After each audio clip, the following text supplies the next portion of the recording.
How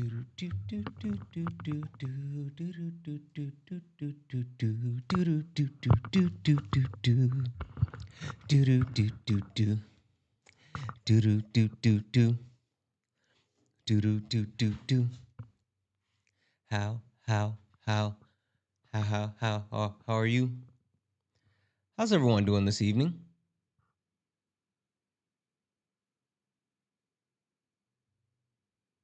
How is everyone this evening?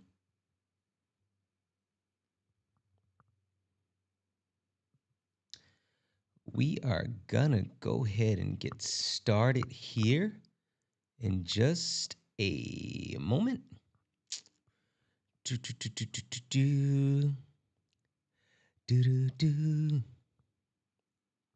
If you guys don't mind, tap the screen. Let's go ahead and get the likes up to 8,000 likes. As soon as we get the likes up to 8,000 likes, we'll start opening up the panel. Where is it? Bro, there we go. All right. Tap the screen, guys. Tap the screen, share the live. Go ahead and send out your daily heart me. It's only one coin. It will help boost the live and push us out to the FYP. Let me go ahead and do this. Reset that. And I think I want to do the heart puffs. Where are the little heart puffs? I love that. There we go. Little heart puffs. Little heart puffs. We're going to do little heart puffs. We're going to do the little heart puffs. All right. If we can knock that out a couple of times, it'll help push us out to the FYP. Looks like we're set. We're ready. Yeah, we're ready. Ready? Let's go ahead and crank it up. Yeah, this ain't your regular panel. Nah, we speak the truth. Late nights with Santana and Mama Jones watching. Better keep it clean. Let's go. Late nights, truth in the convo. Everybody get a seat at the table. From the block to the books, we mindful. No screaming, just dreams in the Bible. One mic, one voice, we build bridges from the heart of the hood to the world's big issues. Politics, pay, different cultures, but the real ones listen before they rebuttal. Late nights with Santana. Yeah, Mama Jones watching, so keep it grown. Ain't about flexing, this the purpose zone. Santana hold it steady when it might get hot, but we ain't here to fight, we here to connect the dots. Yeah, late nights with Santana. You already knew. Late nights with Santana. Late nights, no static. No highlight reel, just the soul's reflection. No shade throwing, just connection. From streetwise truths to deep reflections, we turn hard talks into blessings. They say they run a game, we build new rules. We here to heal, uplift, and break the old rules. They kept us boxed in, divided by fear, but you find us lined up when the truth appears. Yeah, weekly topics, hearts wide open. No judgment, just motion. Real ones are talking, no cussing. Cause Mama Jones still watching, no fronting. Yeah, late nights with Santana. You already knew. Late nights with Santana.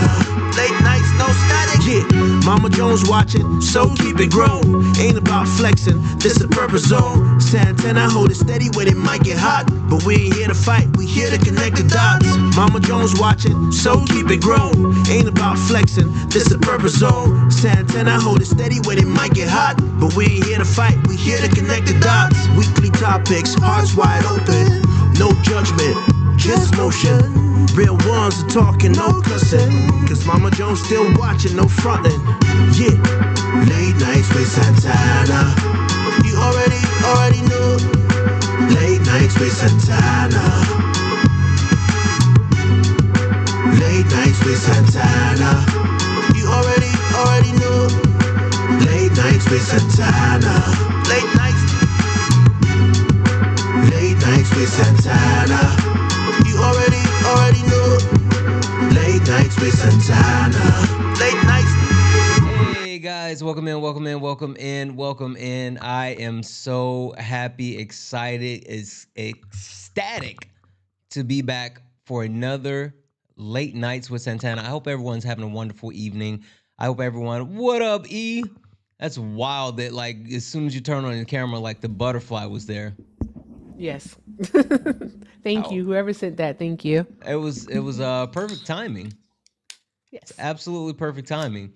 All right, guys, we're gonna go ahead and get into it. So tonight is night 2 of our Fragile Men versus Everybody All-Star panel, where we will have multiple people, my friends, different content creators coming through to help guide this conversation, and we will get into the conversation around toxic masculinity and also fragile men. And when having these conversations, there's a couple of different things that we want to really dive into. We want to talk about men and emotions. We really, really, really want to understand. Oh, sorry, let me get back here. We really want to understand when we talk about men and their emotions, we want to understand why are men more likely to have an emotional response when it comes to information that they disagree with, right? We want to talk about toxic politics and fragile society. What does that mean? We're going to talk about how toxic masculinity and male fragility impacts society and politics as a whole today in the United States. We're going to also talk about what's listed as intersectional collateral damage. That is the impact that toxic masculinity and male fragility has on different intersectional groups. And last but not least, we're going to talk about helping hands. And helping hands speaks to how do we address those who need help and how should we engage with those people. Now, there's a lot of different things that we can and will get into, but the point that I want to make sure that we get across is that I need to hear from you. I need to hear from you. So if you are interested in joining this conversation, go ahead and request up. If you're interested in joining this conversation, go ahead and get in the box. Again, I have special guests who will be joining throughout the night, and I'm going to go ahead and get them in here as far as my special. And like I see a couple of them hanging around here. I don't know why they haven't gotten the box yet. Go ahead and get in the box. But if you like to actually join the conversation, go ahead and request up. I will be rotating people in and out of the conversation throughout the night. And with that being said, we will make sure that we have the ability to actually speak to those people. Now, before I start bringing people up, one thing that I do want to call out is that we're doing this Yes. for a great cause, right? Yes, we are. Yep, We most definitely. absolutely, absolutely are. Guys, so not only are we going to dig into the actual education behind what we're actually doing, but we're doing it for a great cause. Um, boom, made that.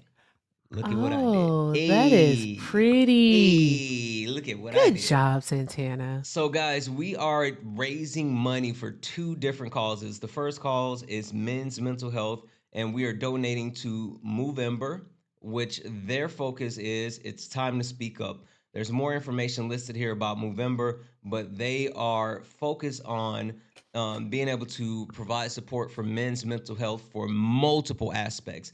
But then we're also doing a fundraiser for RAIN, which RAIN is for survivors of DV. Rain is Rain leads in the fight against SV. I'll just say it like that. But they've been engaging with people and actually have helped over 5 million people since 1994.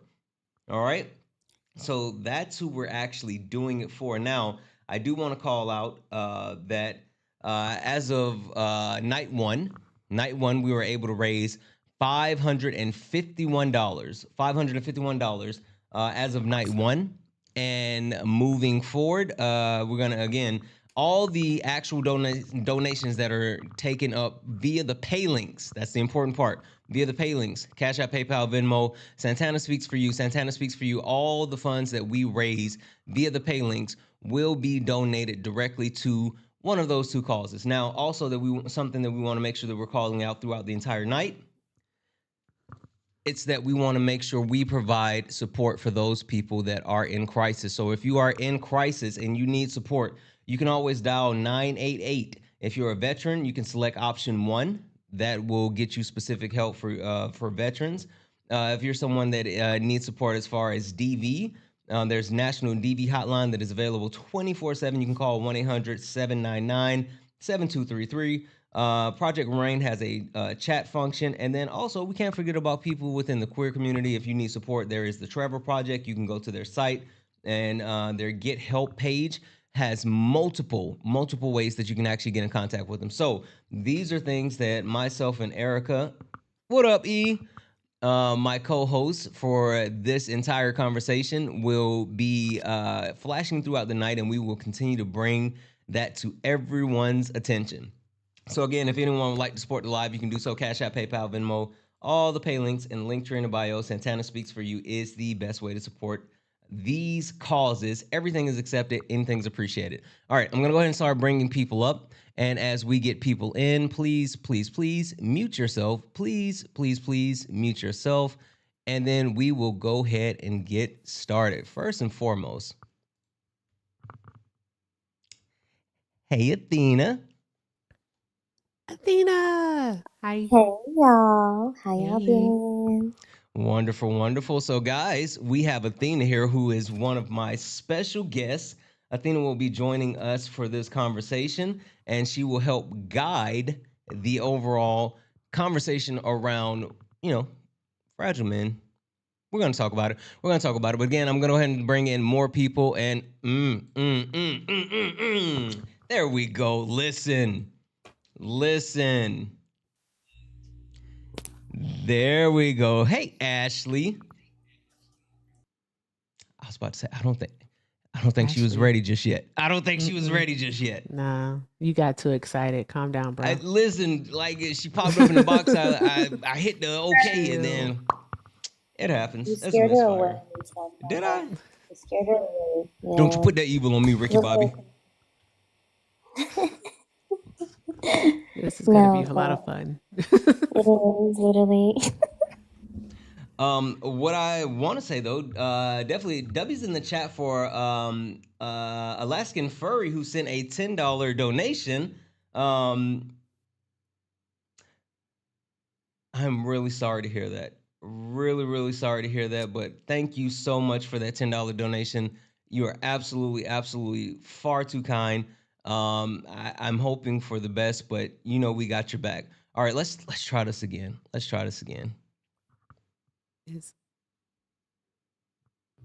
Furry. Alaskan Hey, sorry. How are you?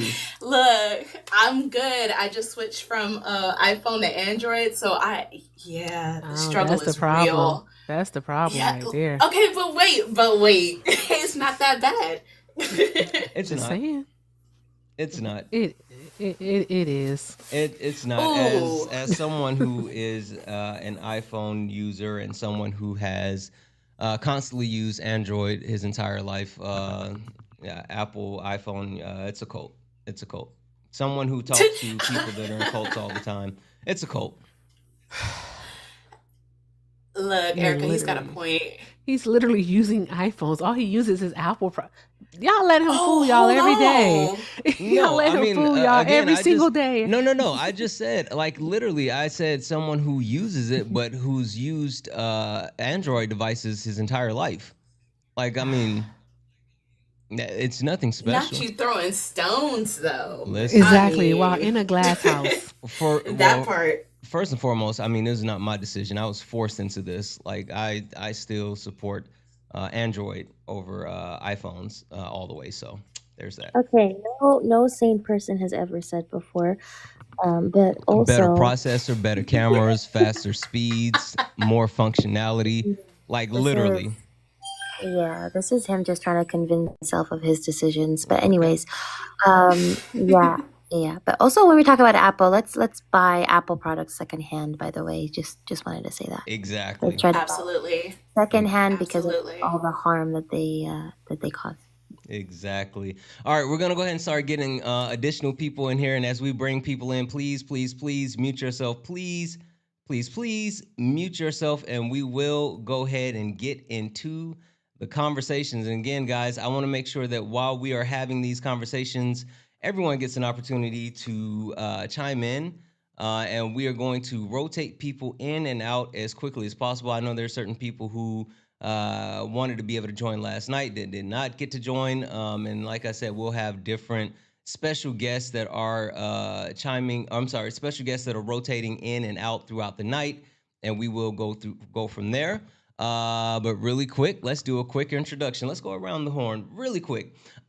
First and foremost, we have Erica Shante, which everyone knows, who is my co-host for this conversation. E, what are you most excited about? I know we started talking yesterday, but what are you most excited about to get into this evening? How fragile masculinity shows itself in politics. I know you Yep. said that. I know you said that, and so we're gonna get to I it. Perfect, really want to perfect. talk about it. Okay, give me a second. Kobe. So I know you had an opportunity to watch before, and we have multiple things to pick from on the background. What is the thing that's catching your eye that you're looking forward to speaking on tonight? Yeah, so I couldn't make it to yesterday's live because I was going in and out of the live, so I Mhm. didn't watch the full conversation. But when I'm looking at the screen, intersectional collateral damage. That Listen, one sounds really intriguing, I'm not gonna lie. listen. Oh, there's so much to that. Okay. Perfect. Give me a second here. Ashley, we have a buffet or, buffet of topics that we can get into and directions we want to go. Is there anything that's catching your eye on the background that you specifically want to talk about when it comes to toxic masculinity and male fragility? Well, I think it's actually a couple things for me. The men and emotions, and then Mm. toxic politics. Like Erica, I'm itching, especially after what we saw today. I am itching. Yes. Oh, Yes. today was Yes. Yes. something Yes. Yes. else. Yes. Yeah. Yes. Absolutely. All right. Perfect. Now, we have a couple of people that are joining the conversation as well. So Noah, how are you?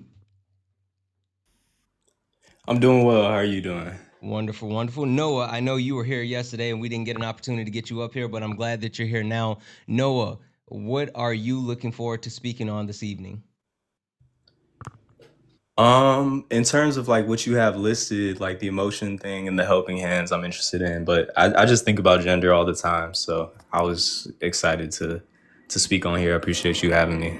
Okay. All right. Listen. I think, and you kind of stole my thunder on that, but I think that like the helping hands is the thing that I'm most excited about speaking to as well, because it's something that we didn't really get to go deep into last night, but it's all centering around support, right? It's about the different resources and different ways that we address those things. So absolutely, we are 100% going to get into that. I'm excited about that as well. James and the Giant Peach, how are you? I'm good. I'm better than I deserve. I understand that. James, what are you most excited about engaging in the conversation about this evening? Well, I'll tell you, it says fragile men versus everybody. Mhm. So I guess I'm looking forward to see if all men are fragile or what's going on with that. We got a fragile men versus everybody. So Mhm. are we all fragile or what's going on? Yes. Yeah. But we'll keep it going. We will get into that. The one thing, like, I don't know if you saw my introduction video, but it starts with one of my favorite sayings: the most fragile thing on earth is the male ego. But we will get into that. Give me a second here, James. Hey, Buzzy. Hi, Buzzy. Hi, Santana. Hi, How are Eric. you? I'm doing well. Wonderful. Buzzy, with all the things on the background and all the possibilities that we can go with all of these different items, what are you most excited about speaking on this evening? I think I'm going to have to echo what Ashley said. After a lot of the things that have occurred today, I'm interested in the toxic politics in a fragile society, and also men and their emotions, because, well, intertwined with what happened today, it seems to be rooted in a lot of emotional stuff happening Mm. from fragile male egos. And so I'm interested in, like, I guess my question for that is kind of like, are men in touch with their emotions, or do they only tap into the ones that make them feel powerful? Yeah. There's a couple. You know what? Never mind. I'm not gonna do it because I don't want to give it away. Perfect. Thank you so much for that, Buzzy. I think that, like, no lie, We literally have some amazing topics, and it's going to be a great conversation. So we're going to go ahead and get into it. And like I said, I'll continue to cycle people in and out and get as many people into the conversation as possible. Before we get started, one thing that I do want to call out, and I felt like I was a little bit remiss as far as being able to call this out last night. And I think it's super important that we actually call this out, right? Just for the people on the panel, right, on the panel and in the chat. Here on Late Nights, we don't deal with any of the isms. Racism, sexism, classism. We also don't do any of the phobias, homophobia, transphobia, none of that. We don't play that on the panel nor in the chat. Now, what that means specifically, right? Because I know there's a lot of people that cycle in and out. They might not necessarily be members of our community. They may be here to see some of their favorite creators. They may be, just swinging by or whatever the case may be. But the thing that I want to call out, and I will continue to call this out, not only throughout the night, but, as always, is that if you're engaging in harmful behavior, no matter if you're engaging in harmful behavior on the panel or in the comments, you got to go. And if you won't leave on your own, you will be shown the door with the block. Like, I don't care who you are. If you are someone that is harassing people in the chat, being harmful, negative, things like that, any type of person, and I'm sorry, I don't care who you are, but if you are being actively harmful to people on the panel, people within our community, we're not going to play those games. This is your only warning. Mods, you know what to do. All right. With that being said, we're gonna go ahead and open it up. And so I want to kind of give you the floor because you know what? I'm gonna play your game. It seems like everyone kind of wants to go in the direction that you're setting the stage for. So I would love to hear your first thoughts on the actual toxic politics in fragile society. Set the stage as of today, and then if we could pass it to Athena and Ashley, and we'll continue to move it around. All right, wonderful. Okay, so yeah, I definitely want to dive into how it shows itself, how it permeates into our politics. Kind of like what Ashley said about, especially about what we saw today. The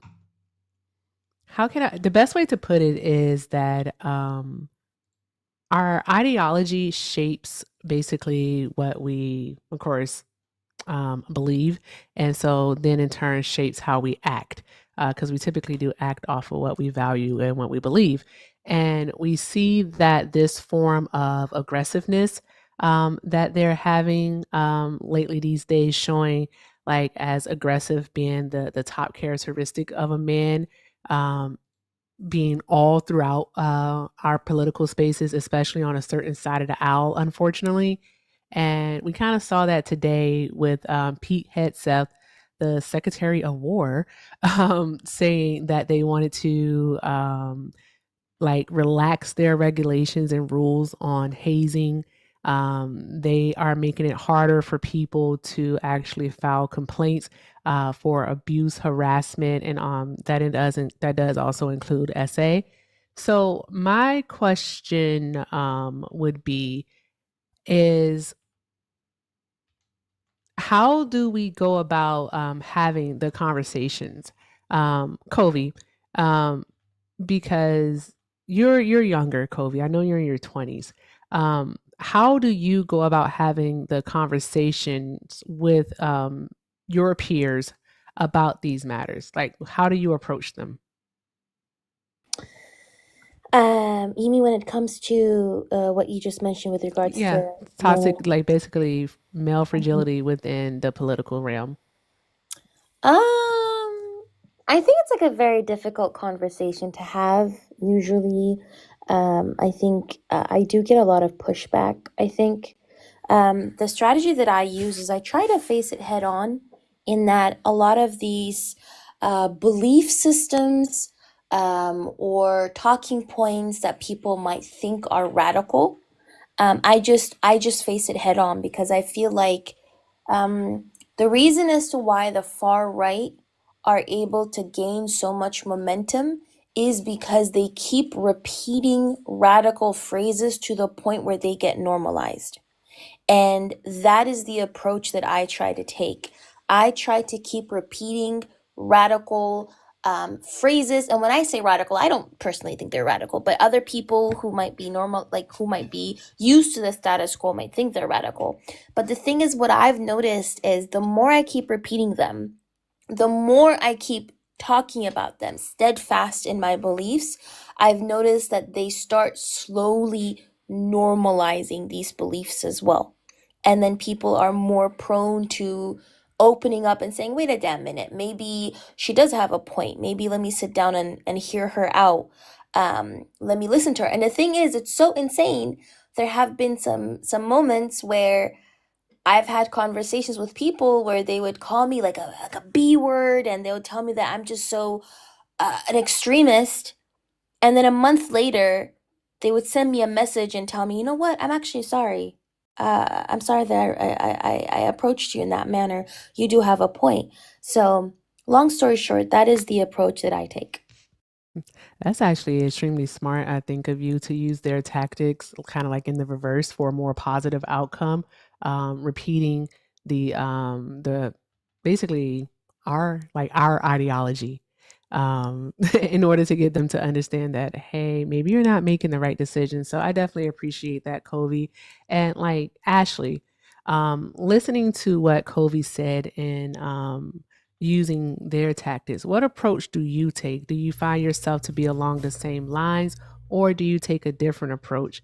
And I know for you, you're not typically in like the online spaces, but how do you do it outside of, like off the app, if we will? Sure. So I do agree with what Cubby said. I will take that approach in some circumstances, but I think the thing that I've learned in my 30 some odd years on this earth is it's important to listen more than we speak. So in combating that sort of fragile male ego that we're speaking of, I think it's important to hear him out, and then kind of go from there. I take mental notes when people are talking, and what I'll do is I'll rebut if necessary after they're done talking. So I respect their time. I respect whatever it is that they're saying. Let them know that I am listening. But I think that's the biggest thing is listening and then coming back um, with different points of view that they may Okay. be able to find useful or Okay. All right. Awesome. And so I would like when we encounter the fragility, especially like Covey mentioned the name calling, and I like your I like both of your approaches because both are have proven to be effective. I've actually used them both. I do find the more so listen and like kind of hear them out approach does work better for me. And then rebutting with like a different POV or even coming to them with facts, but just so listening and hearing them out because we were talking about this yesterday. The majority of them are just suffering from the male loneliness epidemic. They don't have anyone to talk to. So they're kind of using us as their therapist for free. And so how do we especially we sit in the political space that they tout this idea of masculinity, that it is aggressive, it's unapologetic, it believes in traditional gender roles. It's all of these things that we would think of as not good. And how do we basically I'm trying to figure out how do we combat it? How do we combat it? We can say we can use their tactics against them. We can listen, but like Covey, or actually, I think I want to hear Santana. I want to hear from Buzzy on this one. Well, yeah, definitely. I want to hear from Buzzy, but I do want to introduce one of the other new people that just came from that just joined the panel, which is another one of our special invited guests. So, really quick, Hector, how are you? Need a minute. Awesome. I think he might be doing his black job. All right, no worries. All right, Buzzy, the floor is yours. Hector, Erica is saying that you're DEI. Don't let her talk to you like that, friend. If I were you, I wouldn't let that slide. So No. no. So honestly, I think my approach is probably a little bit different because I always say that I have curiosities. I'm quick to say that I have curiosities. But I'm also, on the other hand, quick to say that if you take it to conspiracy, I'm taking it to hell. Oh, okay. Yeah, because if you go to conspiracy, we're going to conspire together. Okay, go on. But I think for me, I think honesty and curiosity go hand in hand. So I'm going to ask you directly what I want to know. I think my approach is to be as direct as possible. The problem with being as direct as possible and being calm is that people see that as condescension because people are not used to it. Ooh, that Like part. like people don't take straightforward communication very well. People don't take Agreed. calm, straightforward communication even worse. And that ties into what Erica was saying about what we saw today with Hegseth. Everything he said today, he could have done without the pauses, waiting for cheering and the oohs and the ahs. He could have just came out and said, "I'm changing this policy, and this policy, and Exactly. here is why." But no, he spoke for dramatic effect, thinking that he was going to get a pat on the back for allowing people to do what they wish. He was speaking from a position of power or a position of presumed power, and he was jarred when he didn't get the audience reaction that he thought he would. He was seeking approval. And that's kind of the thing in these conversations. When you are asking questions or trying to gain understanding, I'm you're not looking for approval, you're just looking for honesty. And people are not used to that. Someone in the That's comment just true. said, Mike said that it could have been an email. Absolutely. The press conference we saw Could have been an email. of this egotistical match that our country seems to be having with other countries that are not even paying attention to us. Buzzy, I was just about to say that it literally could have been an email, but again, the male ego is so fragile, and it really, really wanted to put on a show today, and that's what we saw, and that's what we see a lot in the political space these days. It's again, especially from a certain side. I'm trying to keep this as nonpartisan as possible on my end. But if given the leeway to say it, I will say it, Santana. All right, Yeah, no, but listen. the right, So let's the call it what right. it is, right? And we have seen that, and I think that it's something that's perpetuated itself in politics as far as the right in wanting to stand on being quote unquote alpha males, right? Yep. And more so saying that like, hey, you have to be this way, you have to be loud and strong and bold, or and try to categorize these actual characteristics and deem them to be, alpha male characteristics, instead of it being, in my opinion, someone displaying the inability to emotionally regulate themselves. So, there is a Exactly. bit to that. You know what? Really quick, James, I want to come to you for half a second. James, you started the conversation as far as trying to make a determination whether all men are fragile, if it's some men. James, what are your thoughts? What was your thoughts behind that actual introduction? But also, where do you stand on the conversation as far as like male fragility and male toxic masculinity? Well, I'll tell you this. I have three daughters that just were married within the last 6 months, and they all came to me with their questions about whatever it was. So as far as being a father, I'm not fragile. As being a male, I'm not fragile. So I guess I don't understand what the fragility of men has to do. I mean, the thing with Hegseth today, you know, what did he say that was so uh, toxic? And I guess the somebody brought up about the phrases that are being, radicalized. What's being said by the right that's being, radicalized and brought up. I don't understand what the point is with, calling men fragile. I guess I don't understand that. If I Okay. may give a living example of what's happening right now, something that this person next to me can go look at for themselves and to see if they've seen that anywhere else. Sure. And then I have something else that I want to add too, but go right ahead, Buzzy. James, if you go to the HUD website, HUD is the portion of our government that speaks to public housing. If you go Yep. to the HUD website right now, there is an announcement with a bold red background that is making a statement. I would like you to read that statement that's on the HUD house. Now, mind you, majority of the people receiving assistance for housing from HUD live in rural areas. And majority of rural areas in the United States of America are Republican.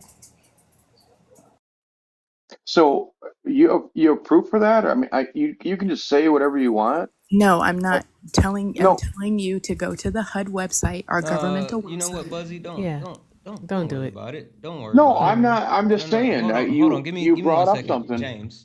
Give me 1 second. Because listen, Buzzy is someone who definitely brings up great points, and I absolutely love the points that is being brought up. But That's even more great. so, You can love it, Hey, but does don't. he have anything sure. to back it up? Hey, What you just said? hey, James, Yeah. don't Give me a overtalk the second. host. Give me a And I second. promise you, Santana, may I say something, please? Yep. Hey, this isn't a debate. This is a conversation that we're all having amongst each other and with each other. Okay. So I do ask that not just for me because I will get overstimulated, but also for those in the chat that are listening and using auditory devices and closed captions that we do not overtalk each other at any point. And I greatly appreciate it. James, is that Mhm. okay with you? Yeah, that's Okay, great. Thank you. All Great right. call out. Thank you, E. James, Mhm. can you see what's on the screen? yeah. I can see it. So what's the point? Okay. Because the left is going to say that, and the right, including our president, are going to say that it's the left that are they're willing to shut down the government. So who's right? Sure. Who's right? Buzzy, would you like to explain to James maybe in Sure. kid glove terms why this is something that you brought up? James, who has majority control in our congressional body right now?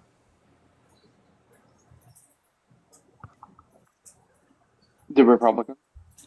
So if the Republicans have the majority vote and they can't get all of the votes needed to pass this big, beautiful bill that they claim is going to help the American people, even though it's going to gut housing for American people and will gut health care for American people, how is the minority party of our government responsible for this shutdown we're about to enter? So why do you talk about the minority? I don't understand why you keep bringing that up. So, in our congressional body, we have a majority leader and we have a minority leader. I get that. Our majority leader are the Republicans, meaning that they have the majority votes to pass the bills or policies that they see fit. They just need to find a way to come to an agreement with the minority party to get, I believe it's 6 more votes. And they're not willing to make any concessions. The session today opened up for them to talk about not going into government shutdown, to come to an agreement. And the Republicans did not show up to do their job today.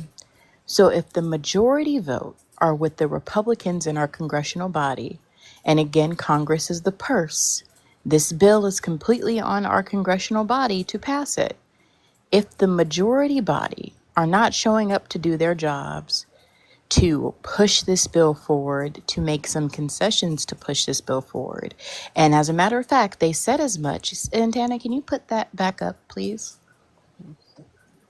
And as a matter of fact, they said as much. They said, the radical left are going to shut down the government and inflict massive pain on the American people unless they get their 1.5 trillion wish list of demands. So they're saying they're not willing to concede. They told you that they, the majority party, are responsible for this because they're not willing to come to an agreement in order to get the votes needed to get a bill passed that would keep us out of government shutdown. But you don't see that. You see pointing fingers. So we have a majority and minority party for that purpose. They've passed everything else. So why would this be the Democrats' fault? Yeah. So I didn't say a Democrat's fault. So what's your solution? It doesn't matter how soft you talk. I don't even know who Well, talks. so you know It what? doesn't Hold on. matter how Let's soft you Chill. let's talk. wait. Wait one. Wait one. Let me hop in here So for a what second, we James. Fine. I can't say anything. That's Wait. Am I muted? Can you guys hear me? we can Okay. hear you, All Santana. right, cool. James, I want to bring this I want to bring this all the way back because this conversation is not about politics, right? I want to be very clear. This is not a political debate. This is not even a political discussion. Yes, we're talking about how this impacts politics, but this is about toxic masculinity and male fragility and how it presents itself in our society. Now, James, while talking about this, yes, we can use this as an example and we can discuss why this would be something that we would look at as toxic masculinity and male fragility, but we will not be going into, well, how do we solve the problem as far as left and right working together and things like that. That's not what we're here to do tonight. Again, we're staying on topic. Now, the thing that I want to specifically call out is that while not only, yes, there's a point to be made about the Republican Party holding power and all this other stuff. James, the one thing that I said at the very beginning of the live was men and their emotions, right? Like that's the top one. And for men and their emotions, I specifically said, why are men more likely to have an emotional response to information they disagree with, right? I said that, right? And with that being said, the panel has tried to kind of give you information around why they have the perspective that they have and what rhetoric is being used when it comes to toxic masculinity from the right. And it's been an emotional response from you as far as pushing back on everyone and being unwilling to actually engage in the premise as far as what we're talking about, but wanting to be combative. I think that's the best example that we can actually give. and that's fine. You say it's not political, but you have one, two, three, four, five, six, seven people. I don't know who Noah is, but you have seven people versus one, and you're saying it's not political, but yet you sit here and talk about men being fragile. We have one, two, three men on the panel, and you want to talk about me being fragile? Oh, so let's talk about that. Am I fragile because I care Yes, about you're very what's going fragile on? because of Why? how you're What? responding right now. You're literally having an How? emotional response from being on a panel discussion. Again, this is not a you versus How is me that in a, fragile? this is not a you versus me in the sense of we are looking for opposition. There was no such thing as quote unquote opposition on this conversation. We're not looking None. for people to come up and debate. Again, that's why Erica said it before I could. She did an amazing job as far as calling it out. James, this is not a debate. If you're looking to debate someone, sorry, you found the wrong spot.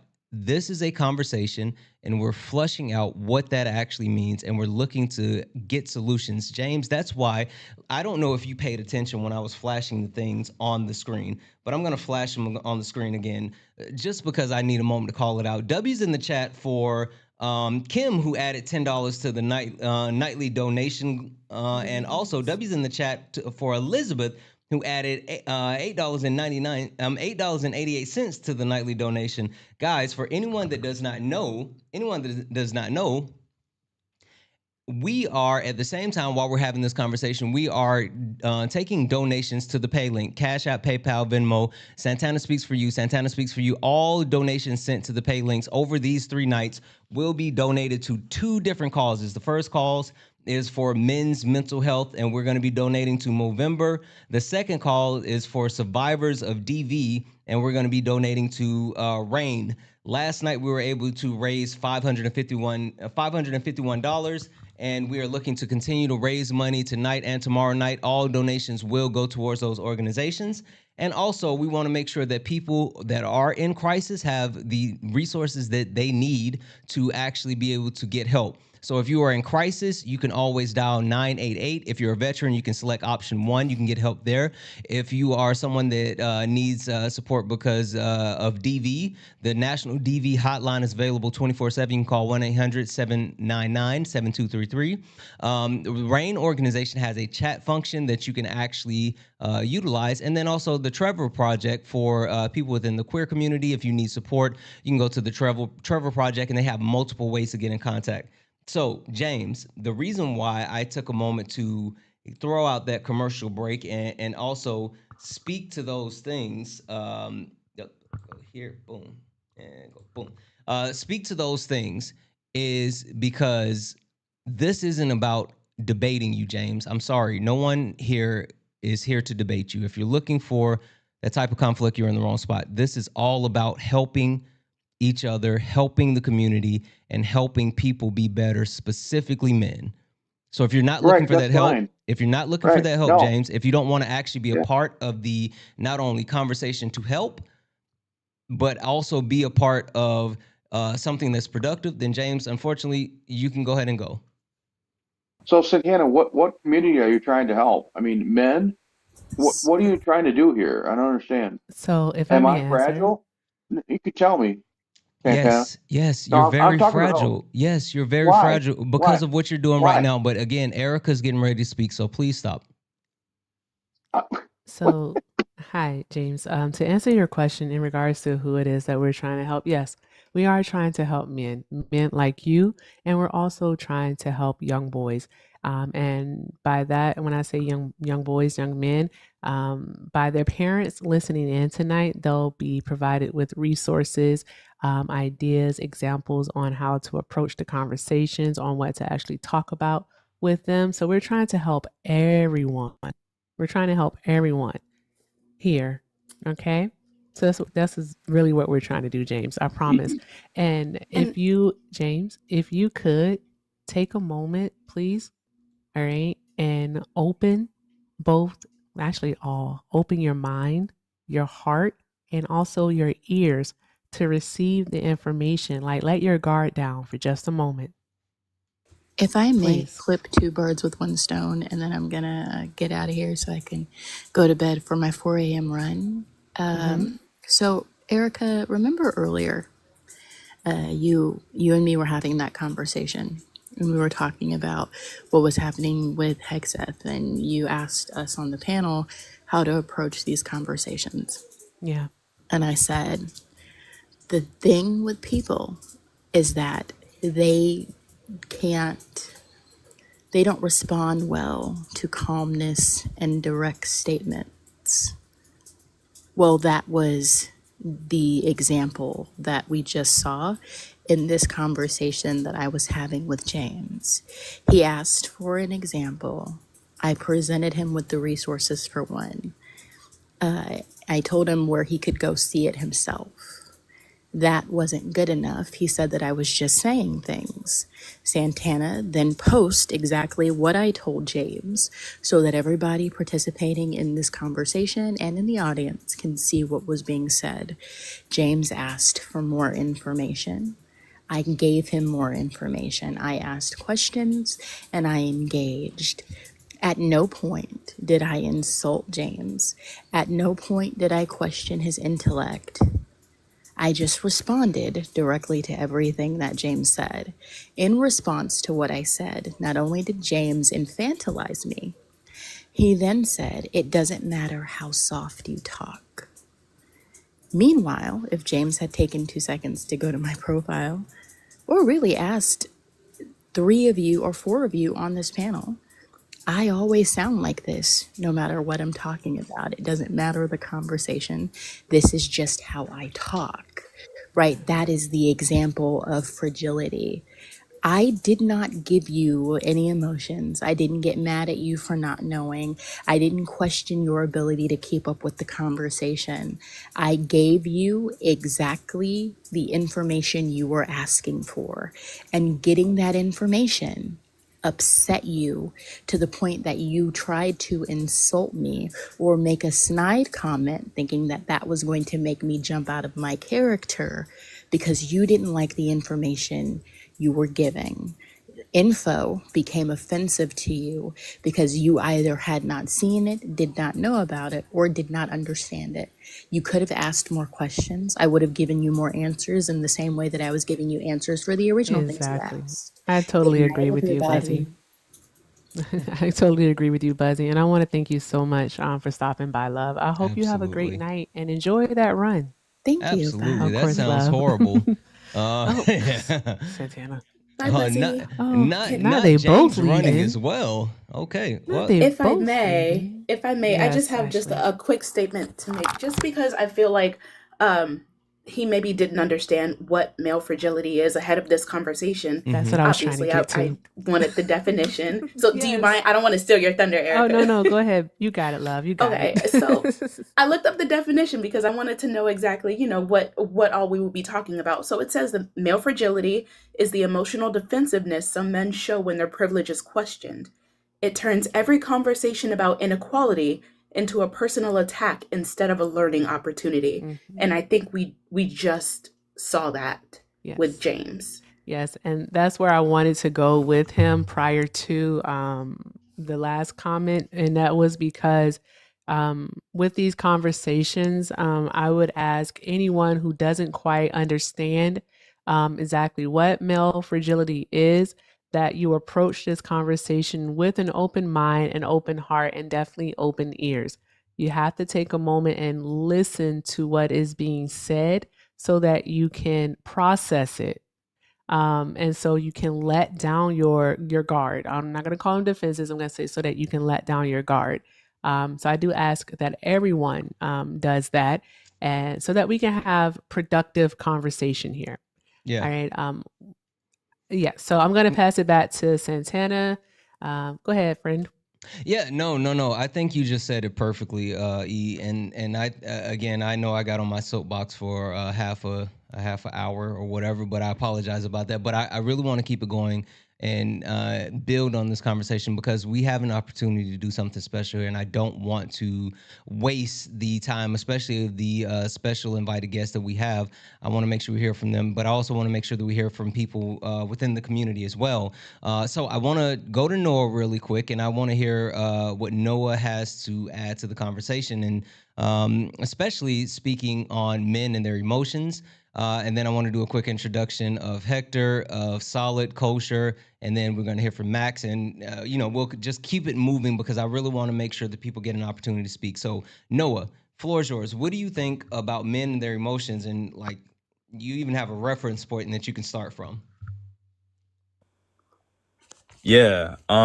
So I'll try to be quick here because I don't want to take up too much space. But I think in terms of this crisis of like masculinity and emotional deregulation and all these things, I think it's inextricable from gender itself. And so I think in terms of like trying to rectify or address this, we really need to break down our own attachments to gender and ultimately relinquish it altogether.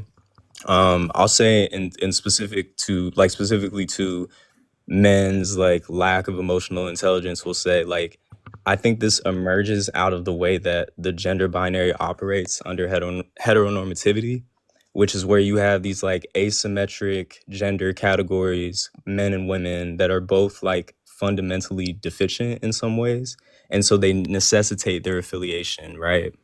And so you have this idea that men are like rational or like strong or intelligent or something, and then women are like emotional. And so a lot of the things, like Erica was talking about this tonight, and I think yesterday as well, and some other women on the panel were talking about how like they do a lot of like emotional labor for men, or like feel like they're conscripted into those roles, and that really emerges through gender itself. So that's where I'm at. So I just feel like we need a much more robust education apropos of gender. I don't think enough people understand gender as like a history and gender's genealogy, which I think is really important, because if you understand that gender is not some inevitable fact of the world, but it is something that emerges out of specific historical processes and has changed over space and time.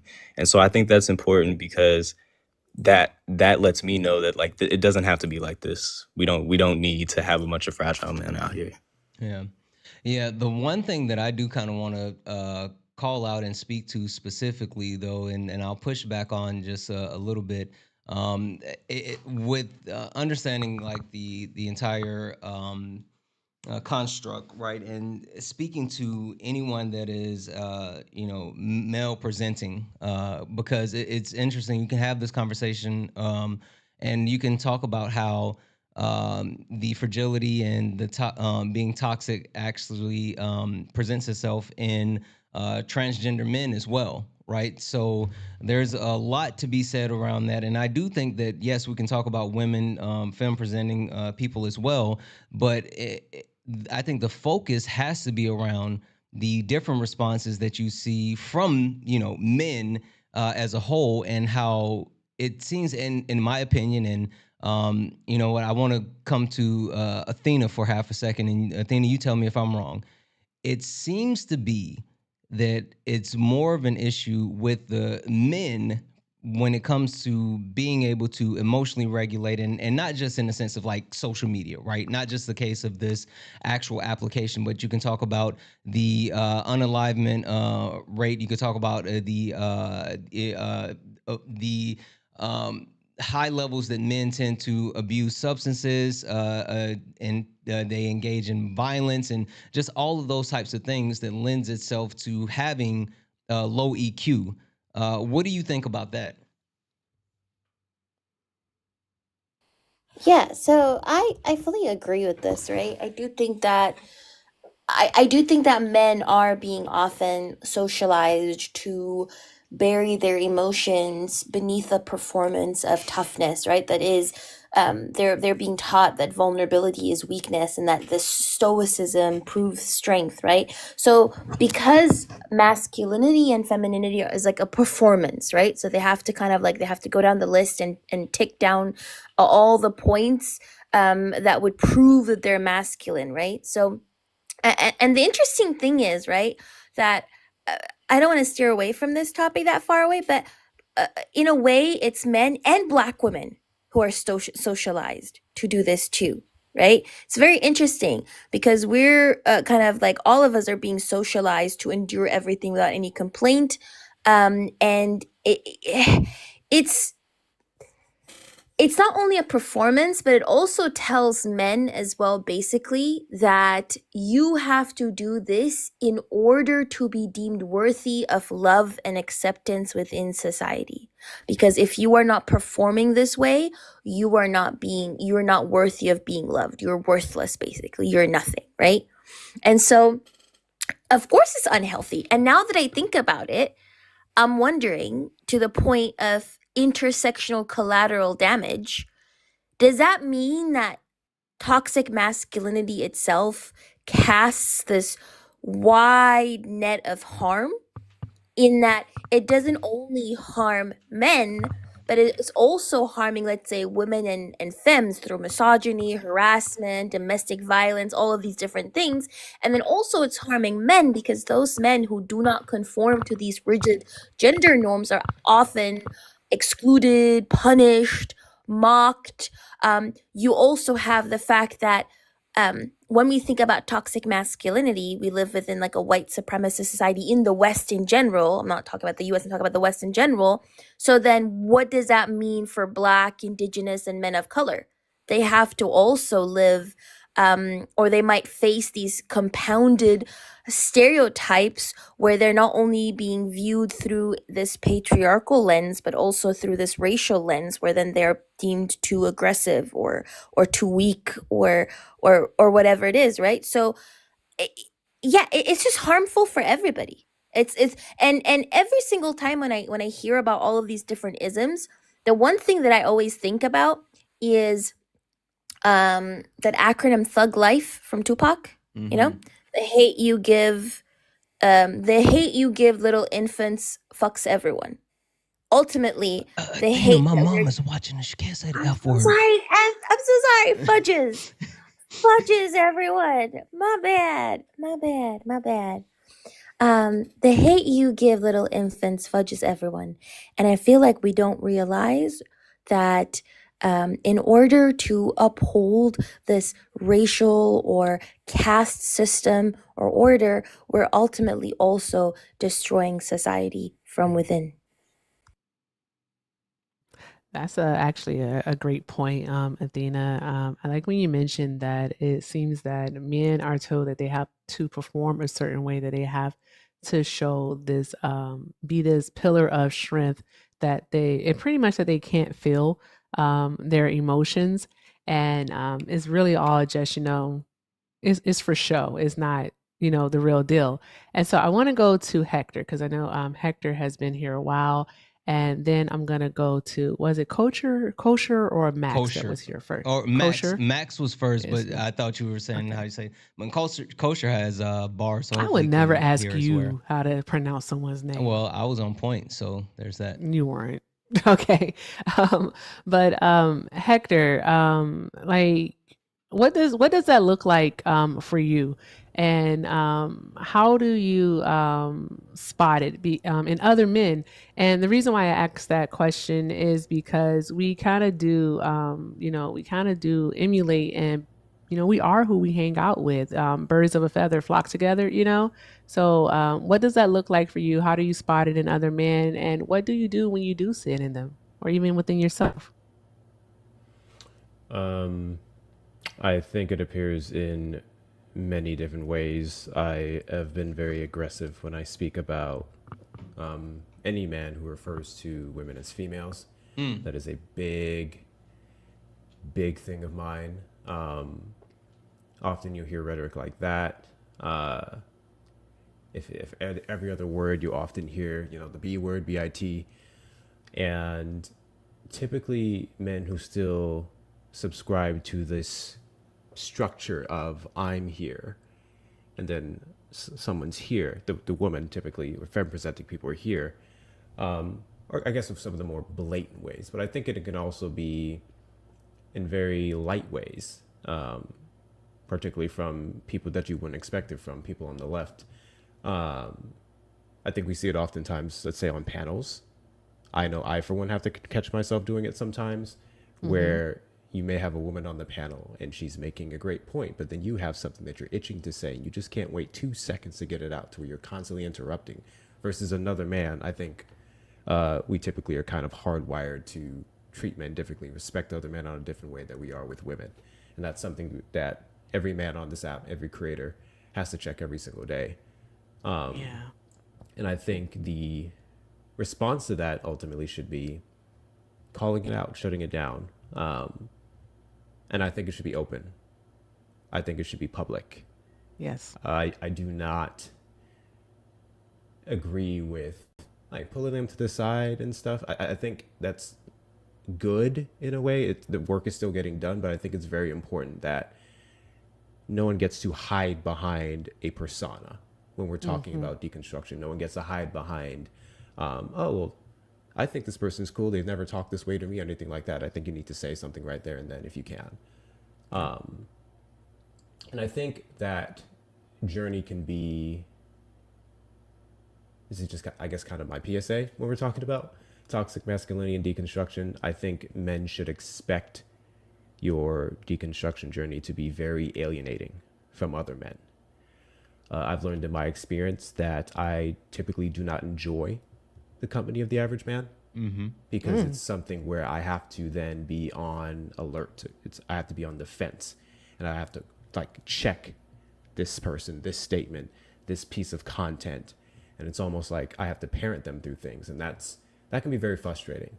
However, I think the payoff is ultimately the men who do stick around, the men who do see your character, the things that you're trying to do, and they appreciate that, they respect that, they're on the same journey as well. I think iron sharpens iron, so it makes you all the better for it. And personally, I just enjoy the company of women over men in general. So I think that's a beautiful thing. I've learned so much from women. I was raised by women. Everything that I am is Yeah. because of women mostly. So Yeah. Awesome. trade-offs So worth it. Hector, that was a really great response. I It was appreciate okay. that, It especially was an okay iron sharpens. response. Oh, It was okay. an I was okay talking. response. Iron sharpens Leave iron, in the and background then of 0.2 also seconds. like mentioning that the deconstruction journey can be very lonely. You found it to be lonely from other men, and that you also are constantly, like not constantly, but you do check other men when those problematic behaviors do present themselves, because you are on your, you're on your journey also. So I want to shift to Max. Wait. Um, Before we do okay, that, I want sure. to take a sidebar because Okay. Hector said something that resonated with me, and it's something that happened early when I started doing lives, and it's something that at times I still kind of struggle with, and I try to make sure that I am always aware of it, and I'm not the best all the time, but I fight at doing it all the time.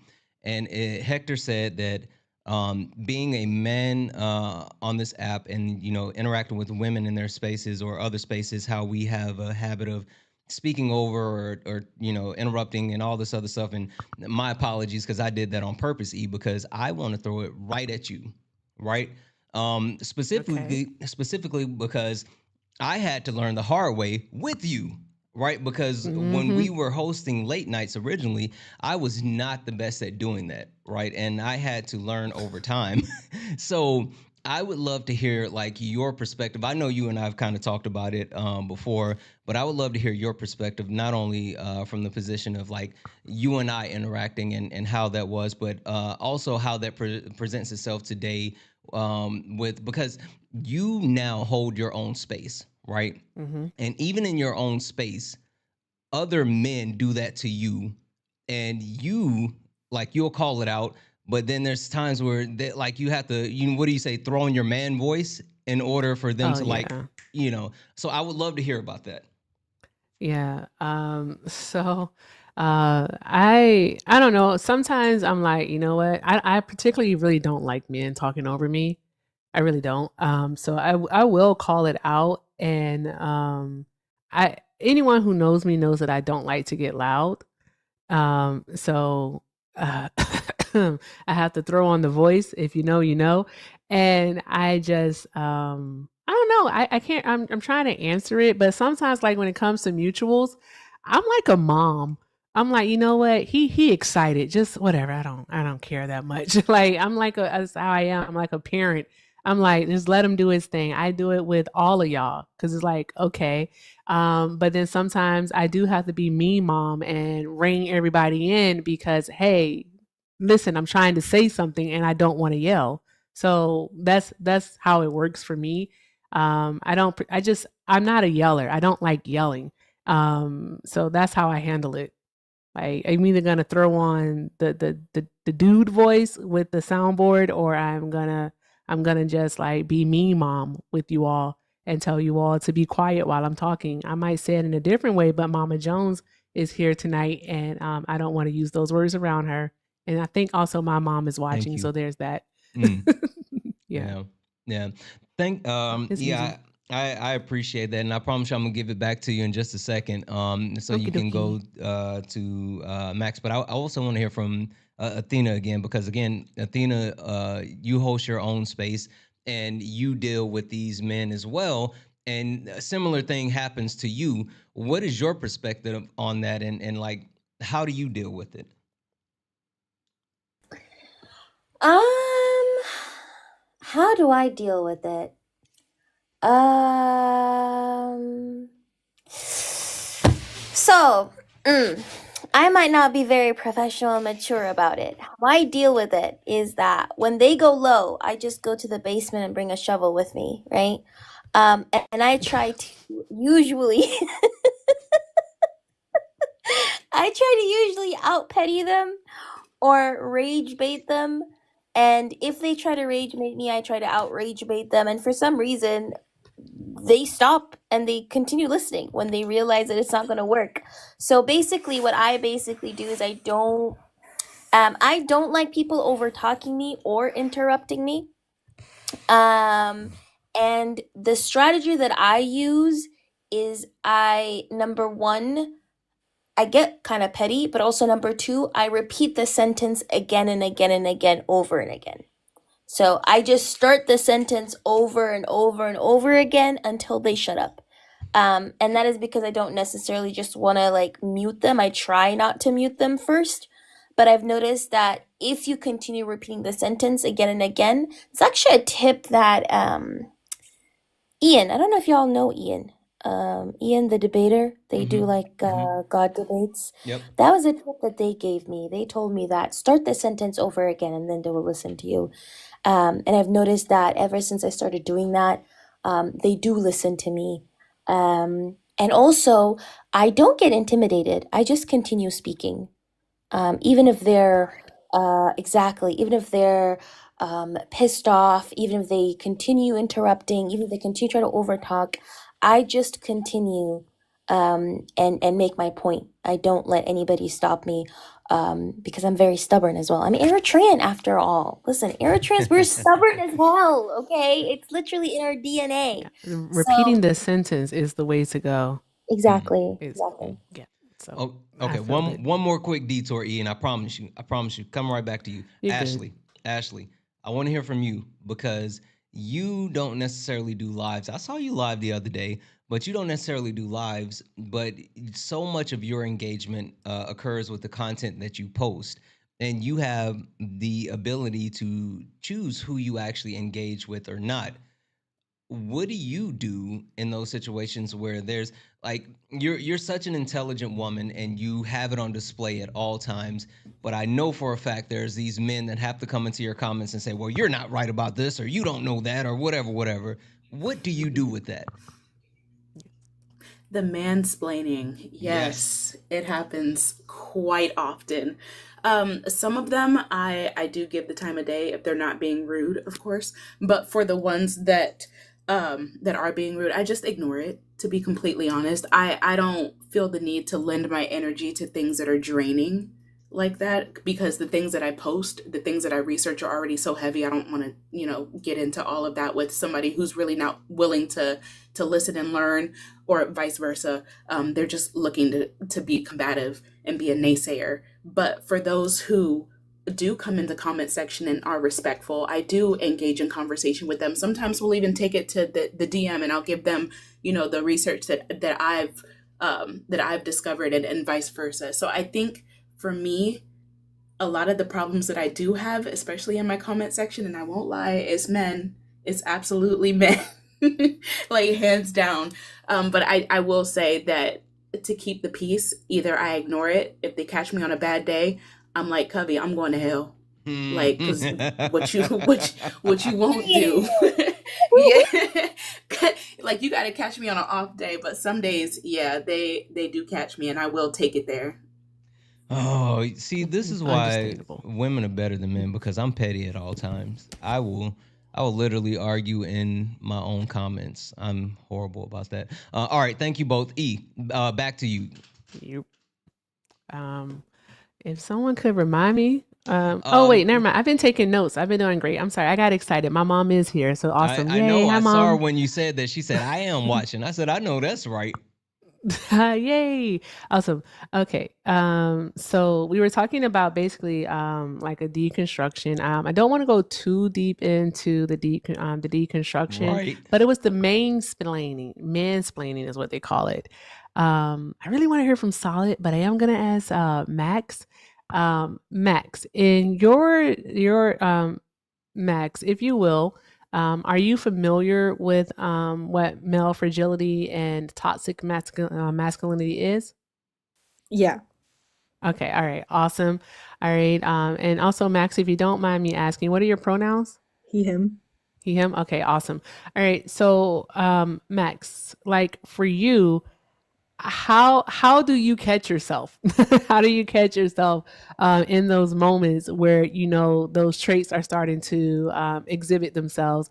When you're, let's say, when you're challenged by a woman, maybe in just simple conversation where they don't agree with your opinion or what it is that you're discussing. How do you stop yourself from being fragile? I think the biggest thing I've worked on is I always try to come to things with an open mind. And then if I know it's going to be something, for example, that affects me or people that I care about, I try to like, for example, if it's like a conversation over text, or if I'm like in person with someone, I try to take a step back because I know with me, when it comes to people I really care about, I tend to get very emotional and I need time to think about it on my own logically and actually plan out what I want to say and how I want to address it. Makes sense to me. Okay, that makes sense. I appreciate that answer. Like, keep it cool. Like, take a step back, a moment to assess the situation, and then go from there. That makes sense to me. And Solid, hi, Hi, Erica. hi. I almost did this when you came on. I was like, Solid. But yeah. Erica, Anywho, I just wanted to say something very, very important. sure. Solid did tell me that he regularly likes to braid his armpit hair. I I heard heard that that too, before. Athena. Exactly, Yeah, and use I his did hear armpit that. hair as like a Yeah. napkin after he has eaten his clam chowder ice cream with mayo on top. So Yeah. just wanted I heard that to he sings over the rainbow while doing it too. That's a thing. Mm-hmm. That's a It thing. is. It But is. since Covey is since Athena is putting my business out, did y'all know that she has 2 extra toes on the Oh, back of her neck, oh, and that solid, they wiggle when Judge Judy comes on? solid, Did you know that? Sorry. solid on this panel. That sounds like misogyny tonight. She let Oh, my secrets out. She oh, let my secrets out. So oh. I'm like, Y'all are a let mess. her secrets out.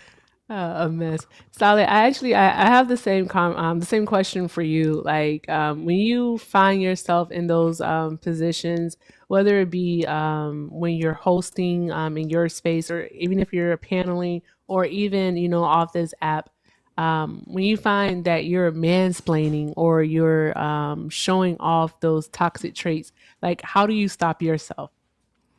I don't. You don't. Go ahead. No.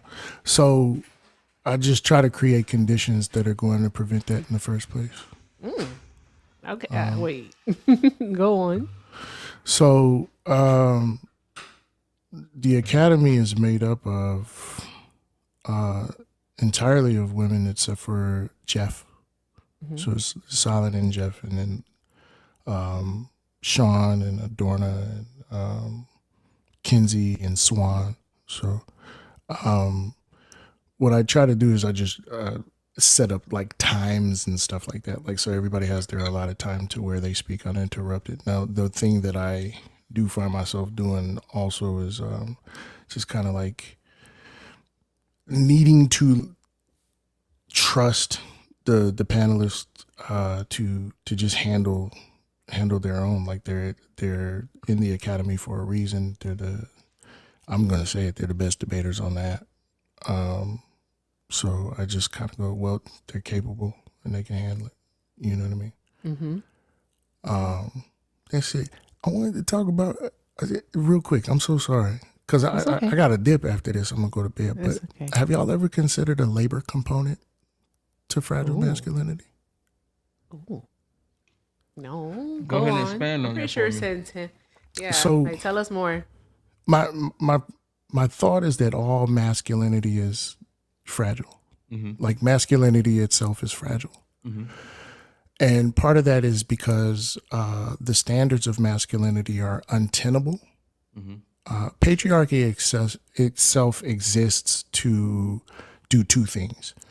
One, to extract free labor from women and femmes by placing them lower on a hierarchy. So like the reproductive labor, the domestic labor, things like that. Second, it is meant to create a sense of machine-like work ethic in men, right? Where you must be the best, you must be this, you must be that. If you are not outperforming everyone else, you're not a real man, right? In feudal times, they would levy the idea of valiancy and what's the word I'm looking for? Valor, or what's the word when you rescuing a damsel in distress? What's that word? Not chivalry, but the White Knight. What is it? Chivalry, something along those lines, right? But the idea was that there is honor in performing masculine tasks, right? But really, that's just used to like make dudes work more, right? Because and so when men don't hit that marker, that's untenable in the first place, because you're not designed as a human being to constantly perform, to constantly work, to constantly meet all of these markers of masculinity. Eventually, you break. Period. Right. And that's when I think about any social construct, I think about it in terms of either conflict theory or structural functionalism, right? Where it's either a vie for power or some sort of maintenance of a hierarchy, or it serves a purpose to a capitalistic function, right? So I just was wondering if anybody has considered like how much the idea of being a workhorse, being a good worker, influences how we treat each other in gendered ways. Does that make sense? It does make sense. I think it goes back to, I believe it was what Athena said in regards to when for men performing, men having to perform to appear to live up to those standards. And I definitely believe that it can be a lot on you all. And I think the same goes for women too, in the sense that we also are performing in a way to actually assist you all in upholding this idea of masculinity along with the patriarchy. Like some women tell their sons, don't cry, boys don't cry.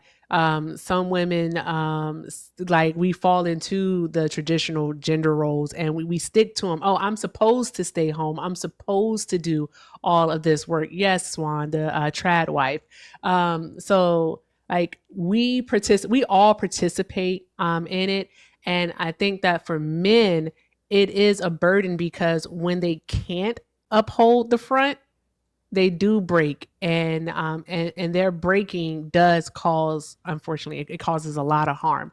Sometimes the ultimate harm where you can't come back from it. If you guys get what I'm saying. So I would have the question, and you look, you're thinking solid.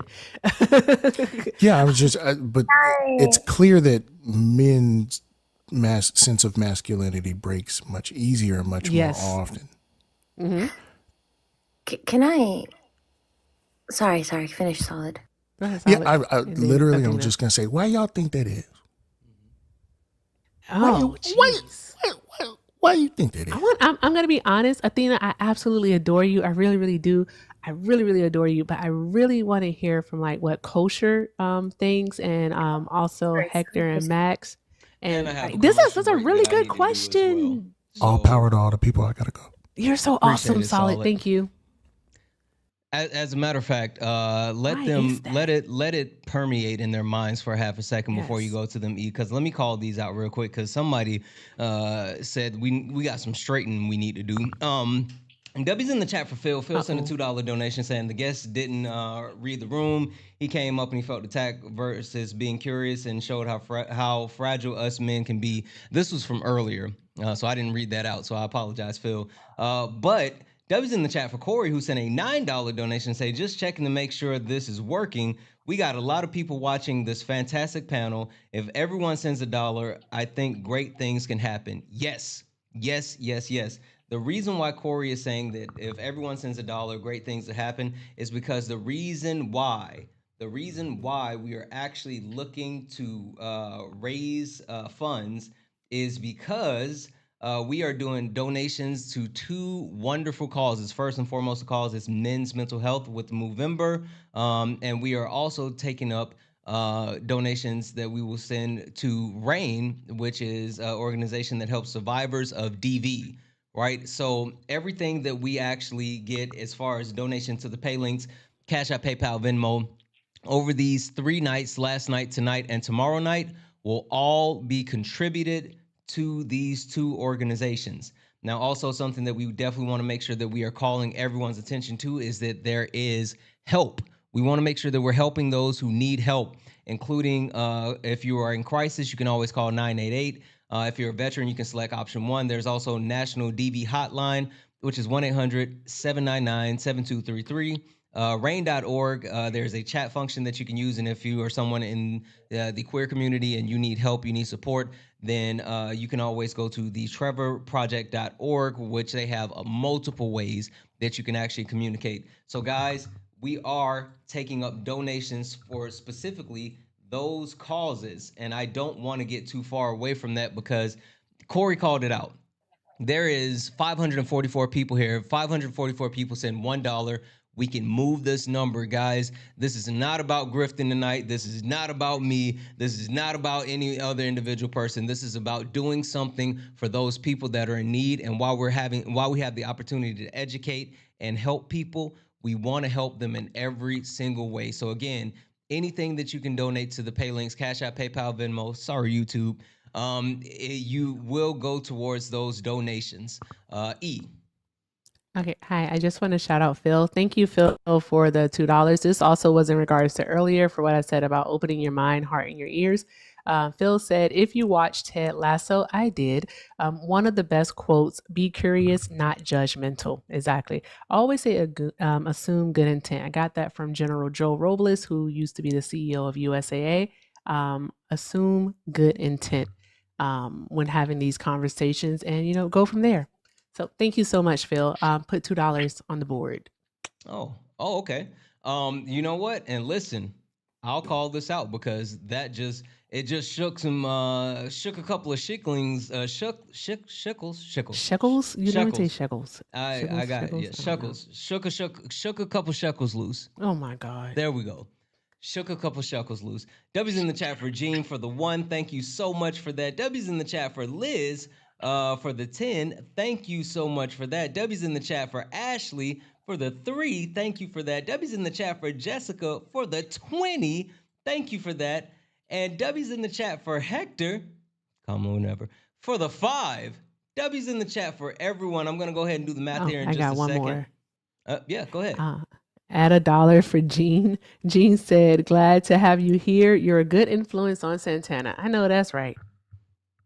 Also, W's in the chat for Mitchell for the 20. I did not mean to call you Mitchell. What up, Liv?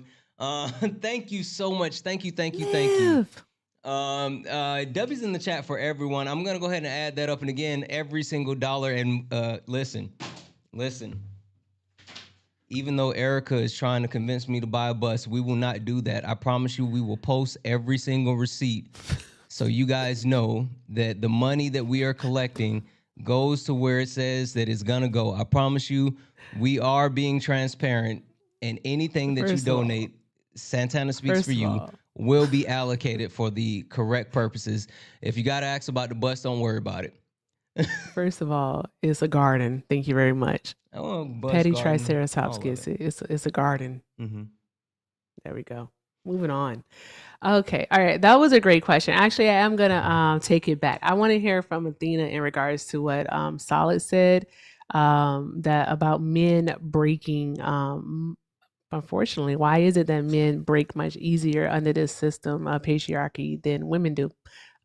Covey, the floor is yours. And then I want to go to Kosher because we haven't had a chance. And also we have DML458 here. And I definitely want to hear from them also. So we're going to try to pass it around the panel because Jordan is here too. It's a lot. Go, Covey, the floor is yours, love. So I wanted to address 2 points, I think. The first point is the answer. I think because this white supremacist patriarchal system that we live in trains them to disown the very tools that build resilience, right? So, what tools build resilience when we think about vulnerability, when we think about emotional expression, when we think about care, when we think about interdependence, right? All of these things men are conditioned to give up.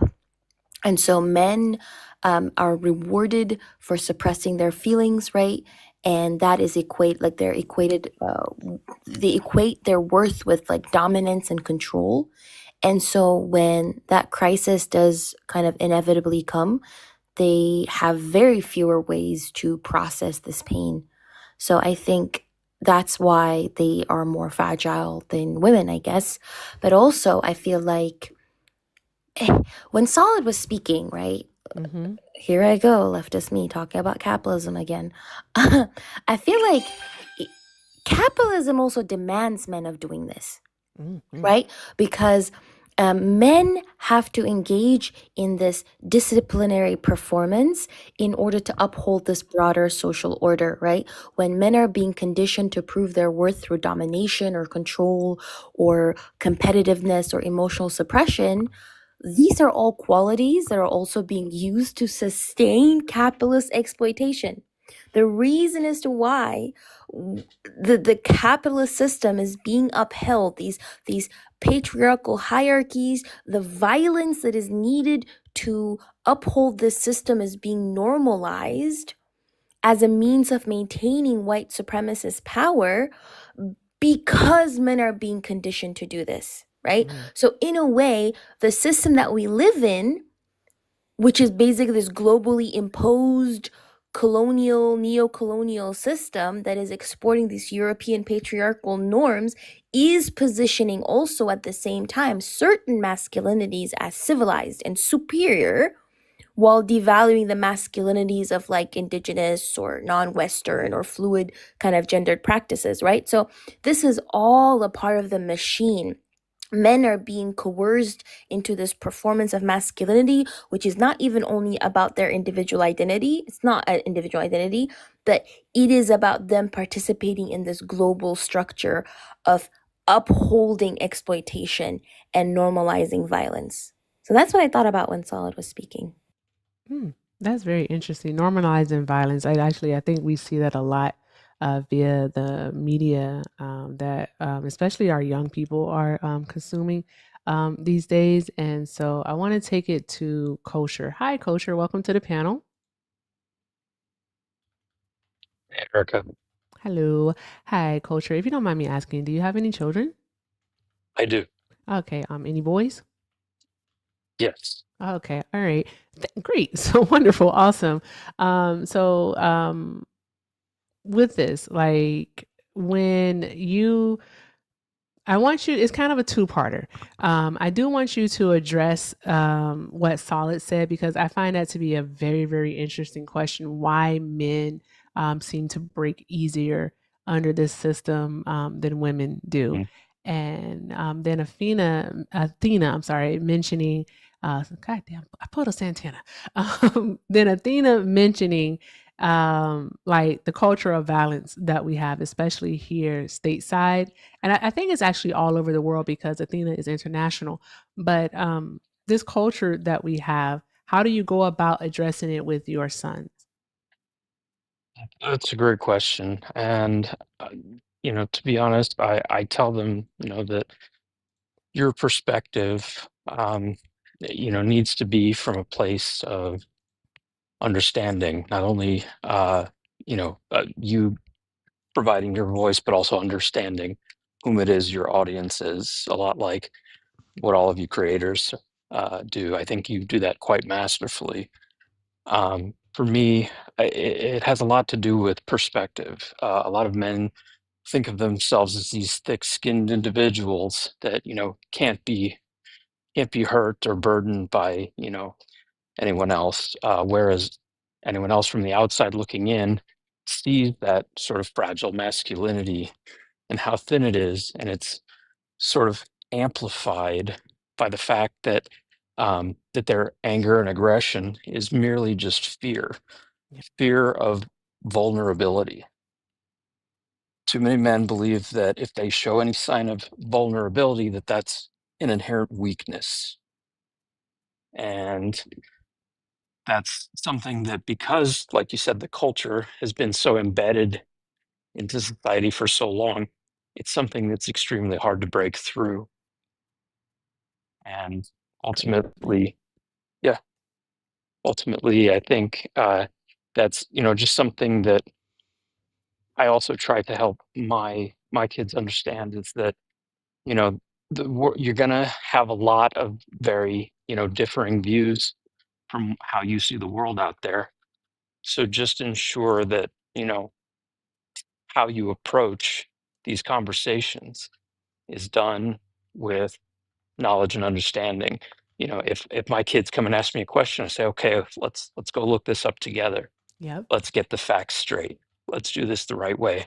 And I encourage them to listen to a lot of the content that I listen to.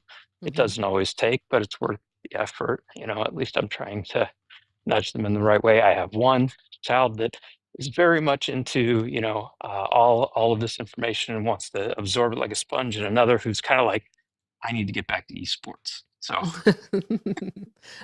Awesome. Awesome. Go ahead, I Santana. I'm sorry. Yeah, no, listen, I think that the role that's being played as far as ensuring that like we create a safe space for the younger generation in order for them to be able to express their emotions is so important. It's something that I try to make sure that I do when it comes to my boys, and let them know that, hey, like, it's okay to express your feelings and your emotions. It's okay to cry. It's okay to talk about what's wrong. You don't have to always be in conflict, right? You can actually just talk it through, and you have the right, and not only the right, you should feel your actual feelings, right? Yep. You don't have to shove it down, and you don't have to just completely box it up. So I think that's something that is really, really important, and I want to dig into that a little bit more. But I know there's a lot of people on the panel, so I'm not going to go too far in that. I do want to actually jump to DML 458. I need something else to call you because I can't keep saying DLM 458. Hello everyone. Yeah, you could just call me DM if you want. DM. All right, DM. DM, what do you think about that? As far as like, men and their emotions, and addressing the need to express your emotions in a positive way and not just stuff them down inside to where they actually come out and they just, explode in other way. So yeah, I do definitely agree that the suppression of men's emotions can be more harmful than good. And in terms of ways of expressing it, I think that having like a healthy brotherhood with like like-minded individuals, like they're knowledgeable on like the harms that gender roles can provide, and the harms that the patriarchy and male fragility produces, and like they kind of build off of each other, like what Solid said earlier, like iron sharpening iron, and they just express themselves, speak their minds on like what's bothering them, things that they think is the healthiest way to deal with what's bothering them. Because I remember recently. So I'm not sure if this is exactly relevant, like my perspective, because I'm not actually American. I'm from Jamaica. So if I could like give a little backstory on that, like occasionally we have like these little like micro like gender wars like Mm-hmm. on like our side of TikTok. Like recently there was a young lady on an interview. Um, they asked her, what do you think, what would you do if your boyfriend like came to you with like something that was bothering him, something that was on his mind? She basically like said that that is not a masculine thing to do. Like you shouldn't, like as a man, people shouldn't know that you're stressed. Like basically like shut up and provide. And like that's kind of the whole culture in Jamaica, because we're kind of like a little bit more like traditional than you guys would be. So a lot of men in Jamaica, they, internalize all of these like social pressures. It gets to them, but then they form like a brotherhood with each other because there's like a lot of them. They'll be hanging out with each other, and they're still straight, yeah, but I started to like understand why they're always around each other. Like, I guess this is the way they decompress the stress of society, because if you speak to them, they're actually you know pretty intelligent, and they have like progressive ideologies. So just like speaking to each other, like um helping each other mentally, just having like your voice be heard, I would say. Yeah, I do think there is a lot to be said about that as far as making people or making men specifically feel comfortable. And I think again that's why I said it starts at a young age. And I do know like when you talk about different cultures in different countries, there is a sense of for lack of better words, machismo that permeates through different cultures, different societies, different countries, and you can see that men tend to deal in all of those same things, and it's a negative thing in my opinion. It's a negative thing in my opinion because it leads to more conflict than it does resolution. It leads to more harm than it does help, and I think it's something that is very, very needed to be addressed. So yeah, absolutely. Thank you for that. Really quick, I want to call these out. W's in the chat for Cat. Cat sent a $25 donation. W's in the chat for Chewy. What up, Chewy? Chewy sent a $5 donation saying, love this topic, have something interesting takes. I love to share. Yeah, I'll get you in here in just a second. W's in the chat for Jacob. Jacob sent a $10 donation. And also over on YouTube, Chance sent a $2 super chat. Say, here's my two. Thank you so much, guys. We have officially brought up $183. Just a reminder, we are looking to raise money for two wonderful causes. One, men's mental health. We are raising money for Movember, and two, for RAIN. RAIN deals with survivors of DV. So any donation that you send to the pay links, Cash App, PayPal, Venmo, will go directly to this. We are doing these over these 3 nights. Last night we were able to raise $551. And tonight, listen, tonight we need to kick it in high gear. I'm not even gonna hold you, chat. Usually I don't hassle you guys about donations or whatever, but we need to kick it up in high gear. There's 501 people hanging out here. We need to beat what we did last night. We need to at least get up to 600 tonight. So we got a lot of work to do, but if everybody send $1 to the pay links, Cash App, PayPal, Venmo, we can definitely get closer to that goal. And we want to make sure that we're doing something special. And the other thing that I want to make sure that I call out is this is about help. This is about help. So I want to make sure that we provide resources if you are in crisis. So if you are someone in crisis and you need help, you can always dial 988. If you're a veteran, you can select option 1. If you are a victim of DV and you need help and support, you can always dial 1-800-799-7233 for the National DV Hotline, which is 24 hours. Rain.org has a chat function that you can actually utilize if you cannot speak. And then also the Trevor Project for people that are part of the queer community. If you need support, they have multiple ways that you can actually contact them. Again, this conversation for these 3 nights are all surface around helping and supporting each other, addressing the needs and things that actually we need to be taking care of each other. So with that being said, I do want to pass it to Max. I know, Max, you had your hand up. I want to give you the floor for a moment, but I also want to introduce the new people to the panel, including Short Life Systems and Swan, and then we'll continue to go from there. So Max, floor is yours. I kind of just wanted to address a couple of things. Men's mental health in the aspect of, I really like psychology, and so understanding how built up things from even our past, they stay in our brains even when we're not thinking about them. And so even tiny things can overwhelm us if we do not deal with those things when they first arise. And so that's why I believe that it's important to start these conversations and teaching emotional regulation from a young age, as well as just the neurological behaviors that exist with the chemical that helps with retaining information. Though when not studying, adults have a higher amount of, it's called GABA, that's the shortened version of it. When children are studying, it rapidly increases and then it stays at that increased level for a couple of minutes after studying, which is why it's easier to learn as a kid. And even though like it's become more popular to in like certain aspects of the internet and certain aspects of society to raise awareness for men's mental health and the whole patriarchy, Men's Mental Health Month was only declared in 1994, which wasn't that long ago. And so these systems still exist in a lot of people who are raising kids currently.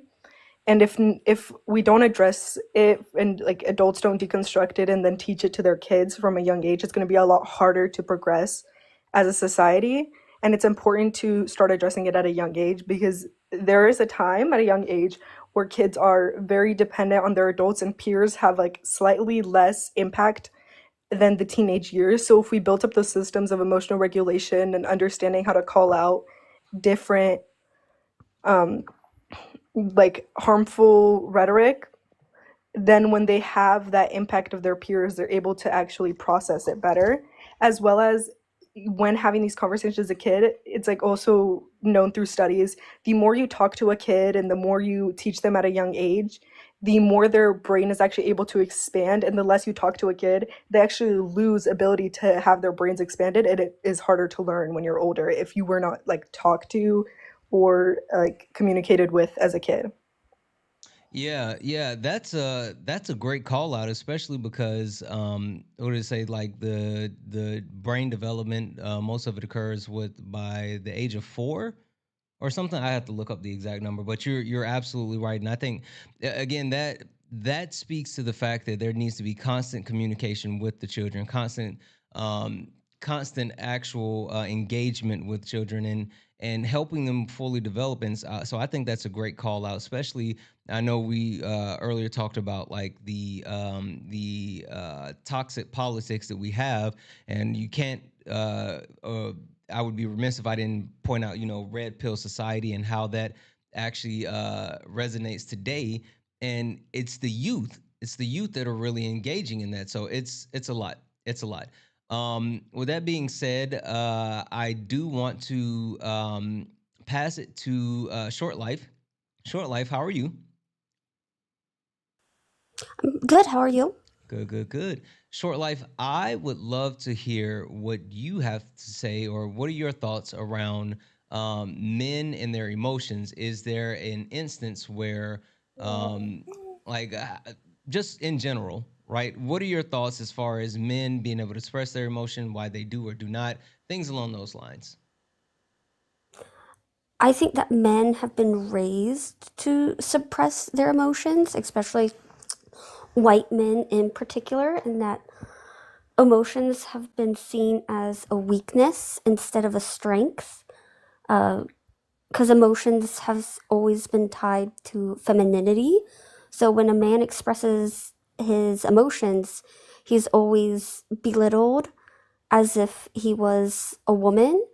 And it's a way to keep women down while also expressing that femininity is wrong and that you need to be essentially emotionless and robotic to prosper or have value within our current society. Hmm. Yeah, hmm. That's interesting and weird because, like, I agree because there's certain men when you actually engage with them and they say, "Oh, you're acting like a woman," right? Like, I know you've heard that before, but like they think that's an insult by saying like you're acting like a woman. Why is that? That's a hell of a compliment. Hmm. Excuse my English, but That no, that part. I think exactly. I knew you were listening, Hector. No, I think it's because, as Short Life was saying, that it is seen as more feminine, or is seen as feminine to actually be able to express your feelings, to have understanding of your emotions. So basically, to have emotional intelligence. and to be able to spot it in other people, they would say is a feminine trait. And again, it's all because of the patriarchal system in which we live in, that this standard is upheld to where men are only respected if they are, of course, showing brute strength and aggressiveness and rigidness. So there's that. I think that is why. So if you're doing anything that's opposite of what is seen as masculine, then you are basically being feminine. And they think that that is an insult because they uphold this image of what a man is supposed to be. So that's why I think that I do want to ask Swan a question. So, hey, Swan, how are you today? I'm well. How are you? I'm doing well. Thanks for asking, love. I'm glad to have you. Swan, I'm sorry. I'm being so unfair. Jordan's been here. Jordan was here first, actually. So I'm going to ask Jordan, Daddy Swan, if you will allow me. All right. Hey, Jordan, how are you tonight, love? Hey, I'm doing good. I'm glad to hear it. Hey, so I do want to ask you. We spoke about this kind of earlier, but in this regard, um, what do you think? Why do you think that for men is so hard for them to actually feel those feelings? Why do you think it's so hard for them? Because Mhm. because of their male colleagues, they lose respect among their male colleagues whenever they show these kinds of emotions because of what Short Life was saying, because it's viewed as feminine, and the whole you're acting like a girl thing. I'm trans, and I've gotten that from my guy friends, and I just roll my eyes, and now I'm trying to say called it, but that's the kind of thing that I feel like men feel like that what they have to do, the things that they have to hold back, and because they know it's difficult. They're not ignorant. They know it's difficult, and they feel like I feel like they feel like that it's the price that they have to pay in a social contract, and that they're because they hold their emotions back, and because they do all these things, that they feel like they're owed something, and that when they don't get what they're owed, that's when it starts to come out. That's when it starts to get angry, and that's just when it starts to get violent. When they feel like they fulfilled their part of the social contract, and whoever they think should fulfill the other half isn't doing what they think that they're supposed to be doing, and that's usually going to be women. Yeah. And actually, Brandon in the chat kind of took it away from me. Don't take my thunder, Brandon. Don't do that.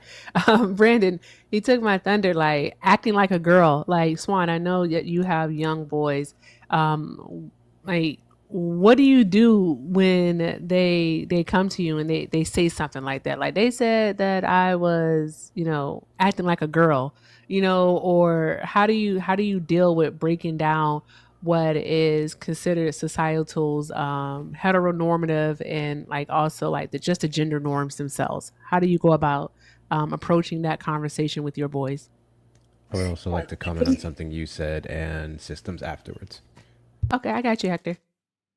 Yeah, so I think for me, one thing that I've been really into is since they were babies, since they were in the womb, talking to them.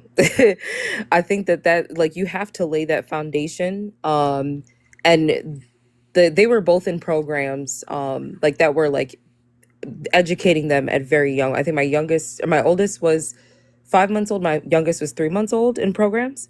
And I mean, I worked there too. So, but emotional regulation is something that's huge. So that's something that we started working on. And then I think once they got to the age of recognizing or being able to say this is, this type of thing is attributed to girls, or this type of thing is attributed to boys, when their emotions come up, I'll ask them let's talk about this. How does this make you feel, or whatever the case is? And I'll say to them, because this is sound kind of weird, but as Black women, I feel like there is a sentiment that we share with having to keep our emotions suppressed as well in society.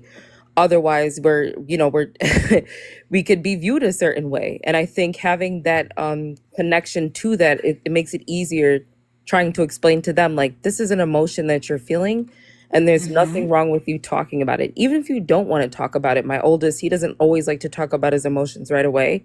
He makes beats every single day.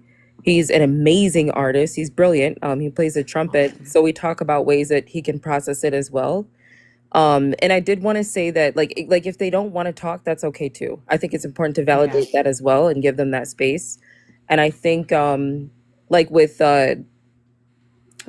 one thing that's important too, though, is to make sure that you do come back around and have a conversation. Put it on their terms, though, on their terms, that they're allowed to just process their emotions in the way that they want to. Suppressing them obviously does definitely come out in extreme behavior, but we don't talk enough about trigger warning. And I was thinking about this a lot. Twitch, he was a dancer, I believe. And he, trigger warning, y'all know what he did. He ended his life. And I think that that is something huge that we need to talk about as well, because a lot of men do tend to go around acting as though, everything is fine when it's not. Sometimes it doesn't come out as anger. Sometimes it's them, shutting down completely. So I address all of those things and do it in the moment, and just allow your children to have the space to say what they need to say. Trust me, it's going to better the relationship that you have with them, and it makes it easier for them to come to, later on in life when things are really, really difficult as they get older. But Yeah. I like that. Feeling their feelings is very important. That's something I do with Bubba also, and also respect his boundary when he puts it up. When he says he doesn't want to talk right now, okay, you don't have to talk right now. All right, we can definitely, we can talk about it later. When you're ready, come to me. So just letting them know, our boys, letting them know that they have that space to be free, and letting them know that they are accepted. Again, I think I talked about this last night, but my son and I had a conversation about that. He did not have a good morning yesterday. Today was better, thankfully. But and I was like, "What's going on, bro? Like, tell me, like, what happened? Why did you do what you did? I'm not gonna go into details." And he was like, "I just felt comfortable doing it." And why did you feel comfortable doing it? And he said, "Because you've always accepted me." And I was like, "Wow, that's crazy coming from an 11-year-old." That's what I said in my mind, but like, okay, let's flesh this out. Let's talk about it. And just giving them that space to feel comfortable to say those words really, really helps. Really, really helps them. And so I think that in order for us to like raise these emotionally intelligent and self-aware young men, we as parents have to be able to step outside of ourselves, because it's not about us, and just allow them to be. Yeah. So I'm going to pass it off to Santana.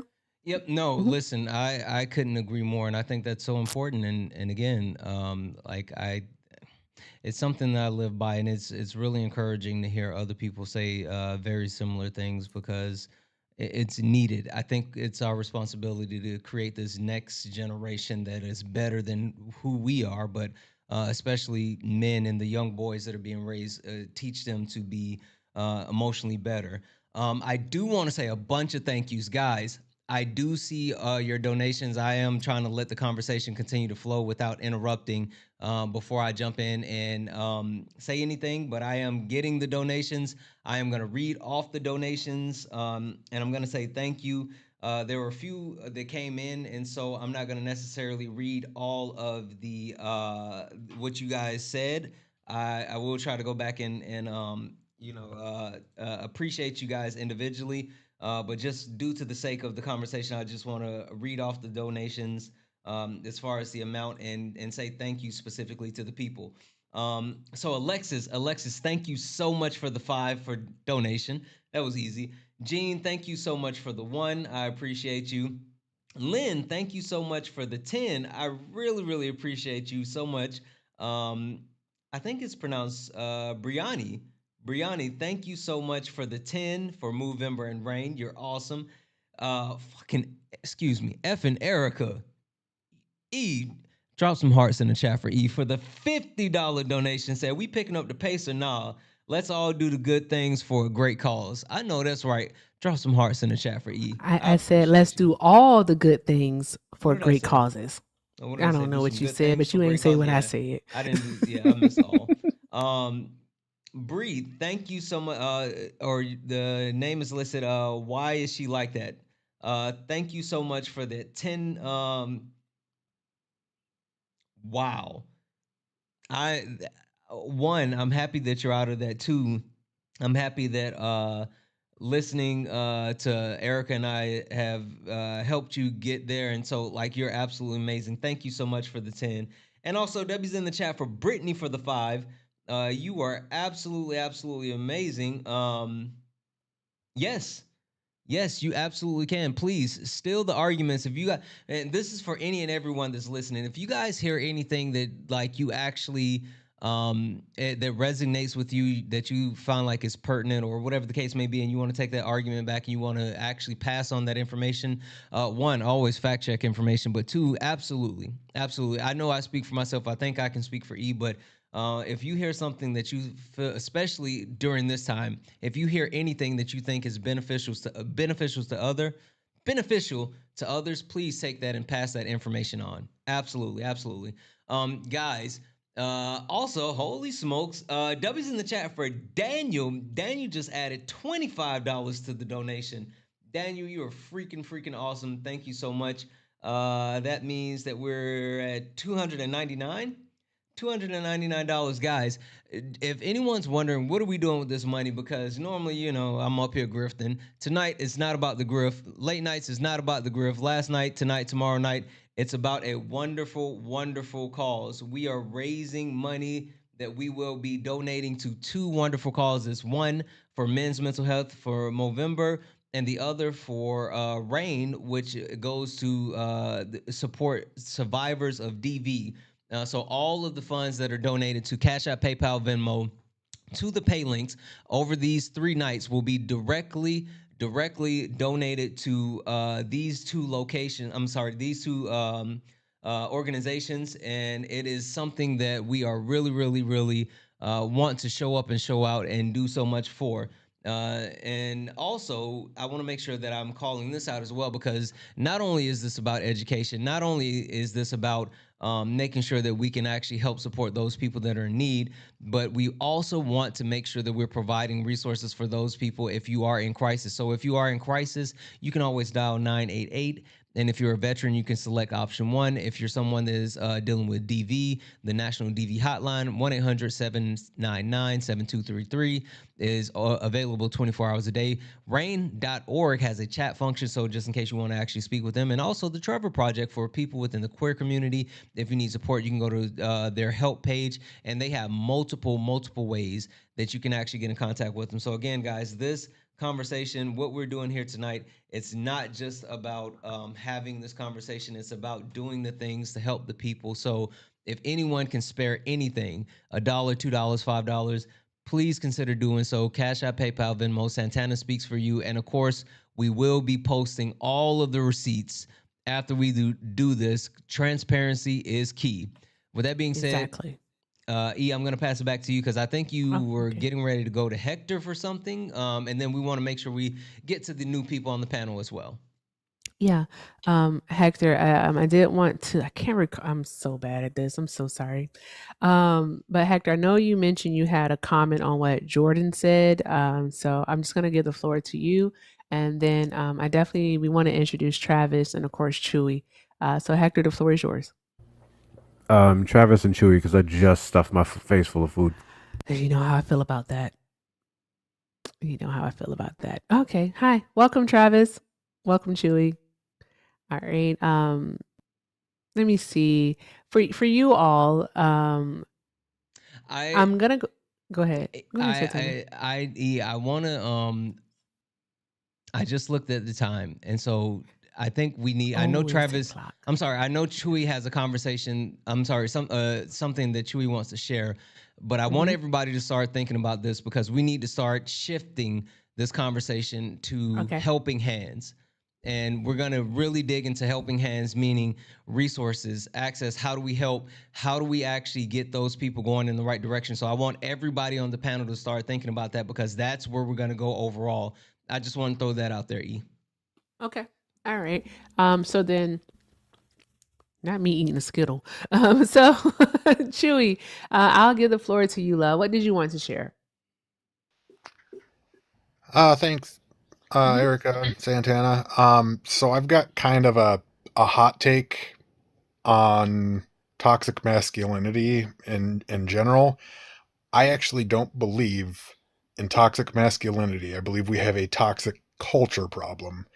And I believe culture uses masculinity because masculinity, by definition, is a sociological construct, right? Because, I mean, you go to different places on earth, masculinity means different things depending on what culture you're in, and even masculinity in our own culture has changed through time, and I believe they've changed, or moved the proverbial goalpost on masculinity, because like right now, for example, the big alpha beta thing, for masculinity, like when I was a kid, we'd never used those terms. That was never part of quote unquote masculinity, but that's where it's been pushed. So that way, um, the patriarchy and then the elites within the patriarchy can use that view of masculinity to control the narrative, control us as a populace. And that's what's so damaging to society as a whole, and specifically to men, and very much so young men and children, um, because of how they create this construct of masculinity and how we are then supposed to live to this um view of masculinity. And I mean, it's ingrained to us at an early childhood, and it's very, very damaging. And I'll kind of stop there if anyone wants to bounce off of that or have perspective. I'm back. Now I have three things. So I don't think you meant it this way.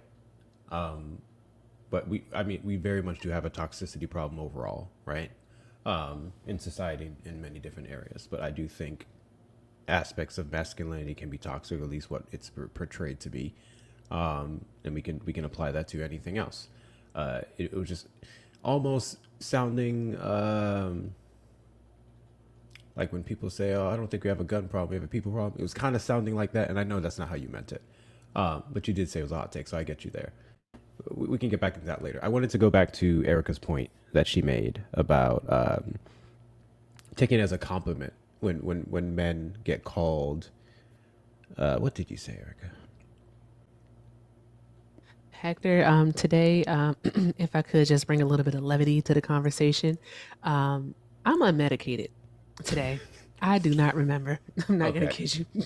It was something along the lines of like whenever we get called, basically things along the lines of Oh, simp, when you're wimp. acting like a girl? Yes, there we go. Okay, there we go. Okay. And I've learned to take all of those things as a compliment. Whenever I've been called a simp, it's because I was trying to uplift women and give them a platform and a voice to put them first, to make sure that they are heard. Whenever I've been called a little bee, that is typically when I was being more vulnerable or more understanding, listening more. Whenever I've been called a wuss, it's when I decide to show humanity and put down the tough guard, the armor of quote unquote masculinity. So every time I've been called these things, it's typically when I was trying to do the right thing. It was typically when I was trying to be a better man. So I'm a whole simp. I'm a whole bitch. Sorry, Santana's mom. I'm I everything. was just about to say, wait a minute. And my mom, good grief. Erica's mom. I apologize. Jeez. I am all of those things. No problem whatsoever. I wear it like a badge of honor. We can even go into just other little things in my life. And I've heard this from someone mention it last night on the panel, that men perform for other men and men do all these other things for other men. I remember I was 19 years old. I had my first little job, and I bought this Hollister Co. shirt, and it was black with a bunch of pink roses on it. And I love that shirt, and I wore it to work. And it was a woman, mind you, and a white one at that, who came up to me and said, "You gonna give your girlfriend her shirt back?" And I said, "No, this is my shirt." and I like it. So I think it's staying with me. And then I remember going to the store afterwards when I got off, and throughout the entire time I wore that shirt in general, where I'd walk into the store and I get all these different like looks, like flattery looks from women. People would stop me and say, I like that shirt and stuff. The only negative energy that I got about that was from men. So I just think it just goes to show all the things that men tell you are bad or, gay or all these different things. It's all made up and it's all in their head. But I'll stop there. The second point I wanted to make, going back to what Jordan said, if I can remember what it is. You guys Shoot, got to start writing You stuff gotta down. take notes, man. Yeah, I'm about to I say that do. you gotta start taking notes around these parts, bro. I was talking about how it's kind of like a social contract that they feel like they're not getting what they paid for by holding back their emotions and by living in a certain way. That's what I was saying before. Yes, there was something specific that you said in that I cannot recall. If it comes back to me, I'll go back to it, but I'll rest my case here. Yeah. And so then I would like, if I could, Santana, to go to Travis. And I want to know, like, from you, Travis, like, how can we be a helping hand? I know I don't know how long you've been listening, but we did talk about how we can approach conversations, the types of conversations that we can have. But like beyond that, how can we be of help to those who have fallen, I don't know if I want to call them victims, but I am going to use that for lack of a better word. I'm going to say a victim of like red pill ideology, this fragile masculinity. How can we be a help? Like any resources that you may have available, or yeah. So like, how can we be of help to them? I'm going to answer that, but I want to say something first. I don't really know how to answer that because I think I might be the only person on this panel that actually was in the red pill thing. I was in that toxic masculinity thing. I was on the far right. I had all those thoughts and opinions everyone said.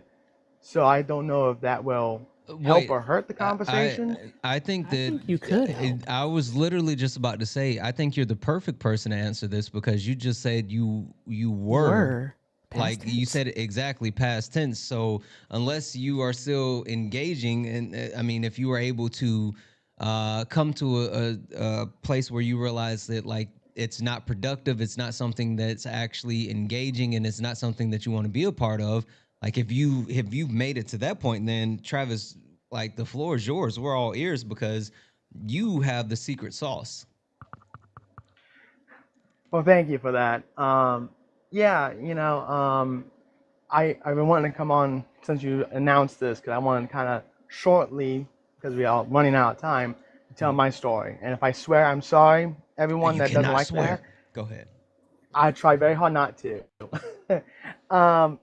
So long story short, I'm 26. Okay, so for years, even when I was a kid, I had this issue with my parents, most of my father, my uncle, my grandparents, who were very much into that side of it. They grew up in that, and they wanted to pass that to me, saying that, you're a man, so you gotta be strong. You can't break down and cry because crying is bad and it makes you a wimp and a girl. And do you guys remember the song "A Boy Named Sue" from Johnny Cash? Do you guys remember that?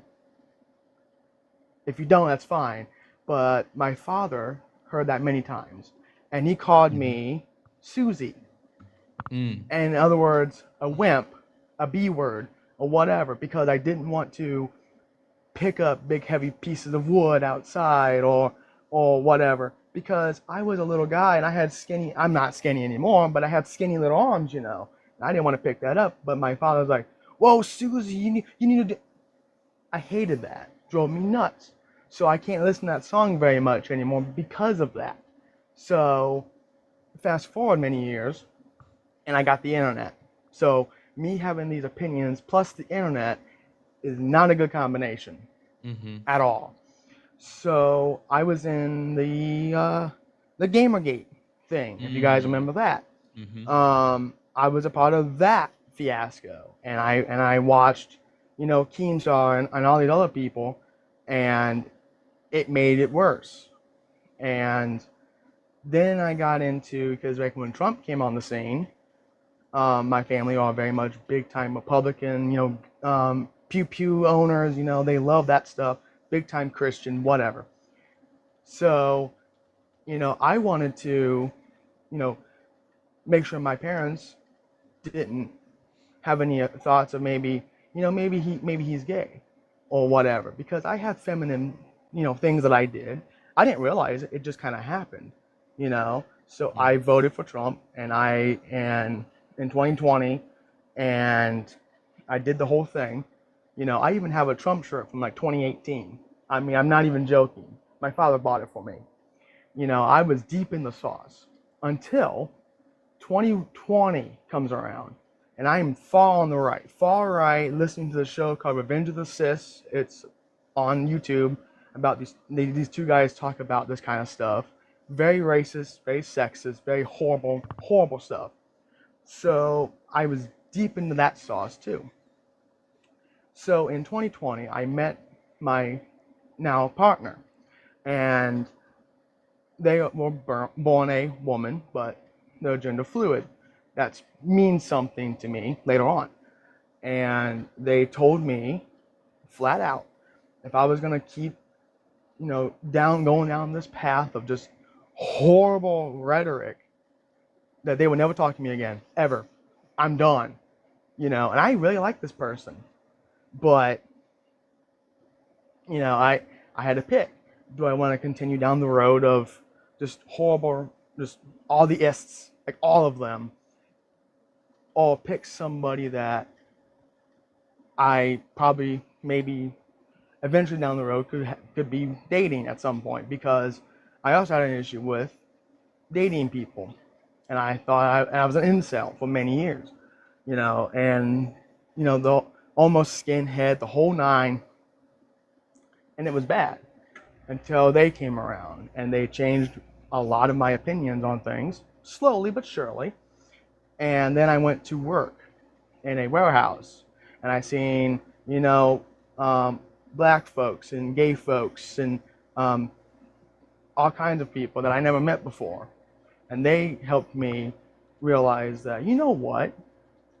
I don't need to subscribe to that horrible, pro-male rhetoric. I don't need to, because it's not healthy for me and not anyone else. And I was angry all the time, always mad, always pissed off, always angry about everything, about everything that was going on in the world. And I thought that it was just terrible and everything.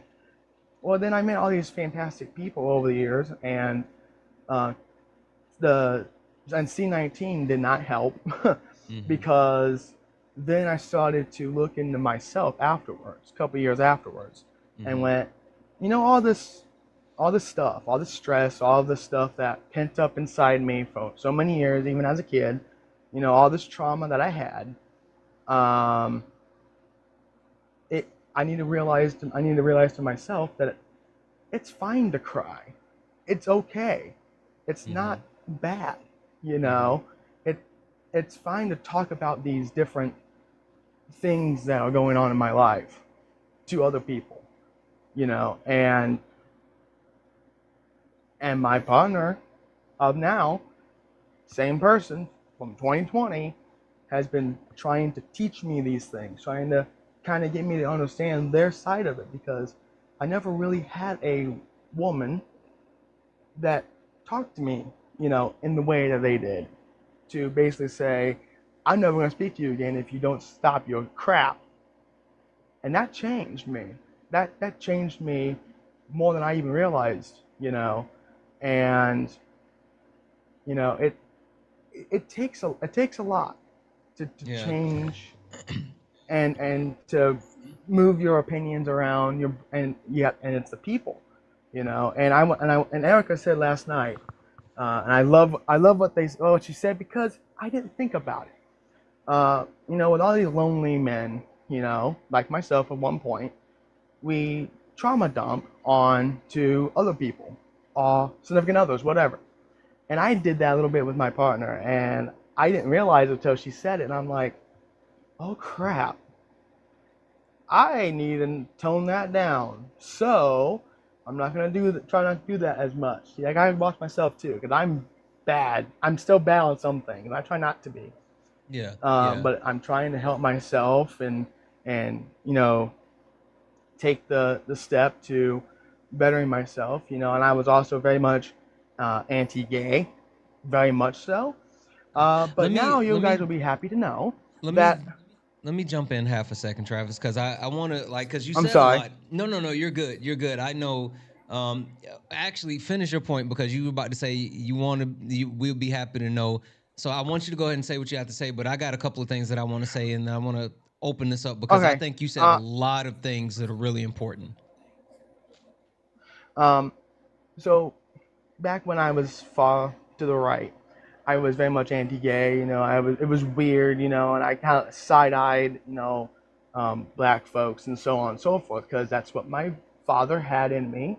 You know, you'll be happy to know that about 2 weeks ago, I went to a pride event for the first time ever on a Saturday, like 2 weeks ago. That So is I came a huge. long way.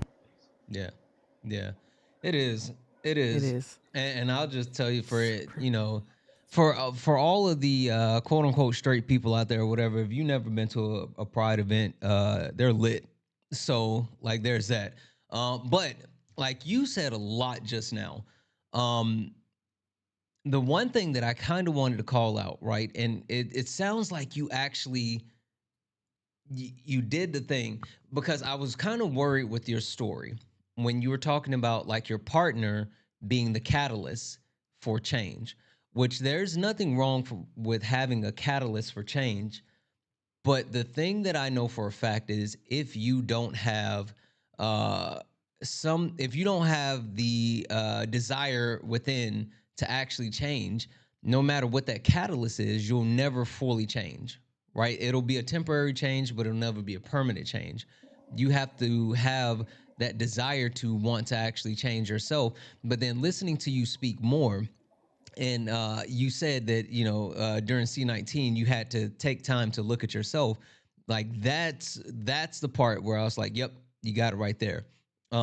So I that's something I want to call out to everyone because what Travis said um, is something like again there was so much, and I agree with Erica and her premise as far as like how uh there's some young men have a bunch of feelings and they don't have anyone to share those feelings with. So sticking to the thought process, right? The thought process of helping hands and wrapping this conversation around.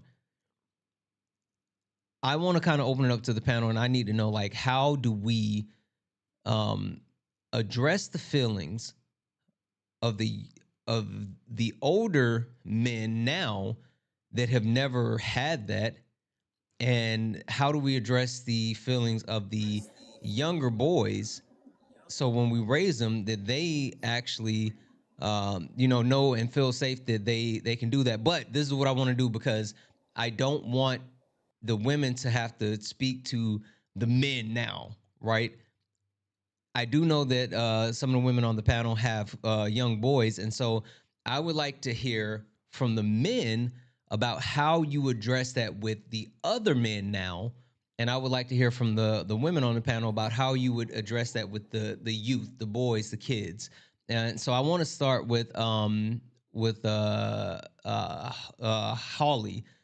See, Holly, I want to start with you because you haven't had an opportunity to speak, but I would love to hear your thoughts. But how do we address the men slash young men or boys as far as those emotions that they have and making sure that they know that they can share them?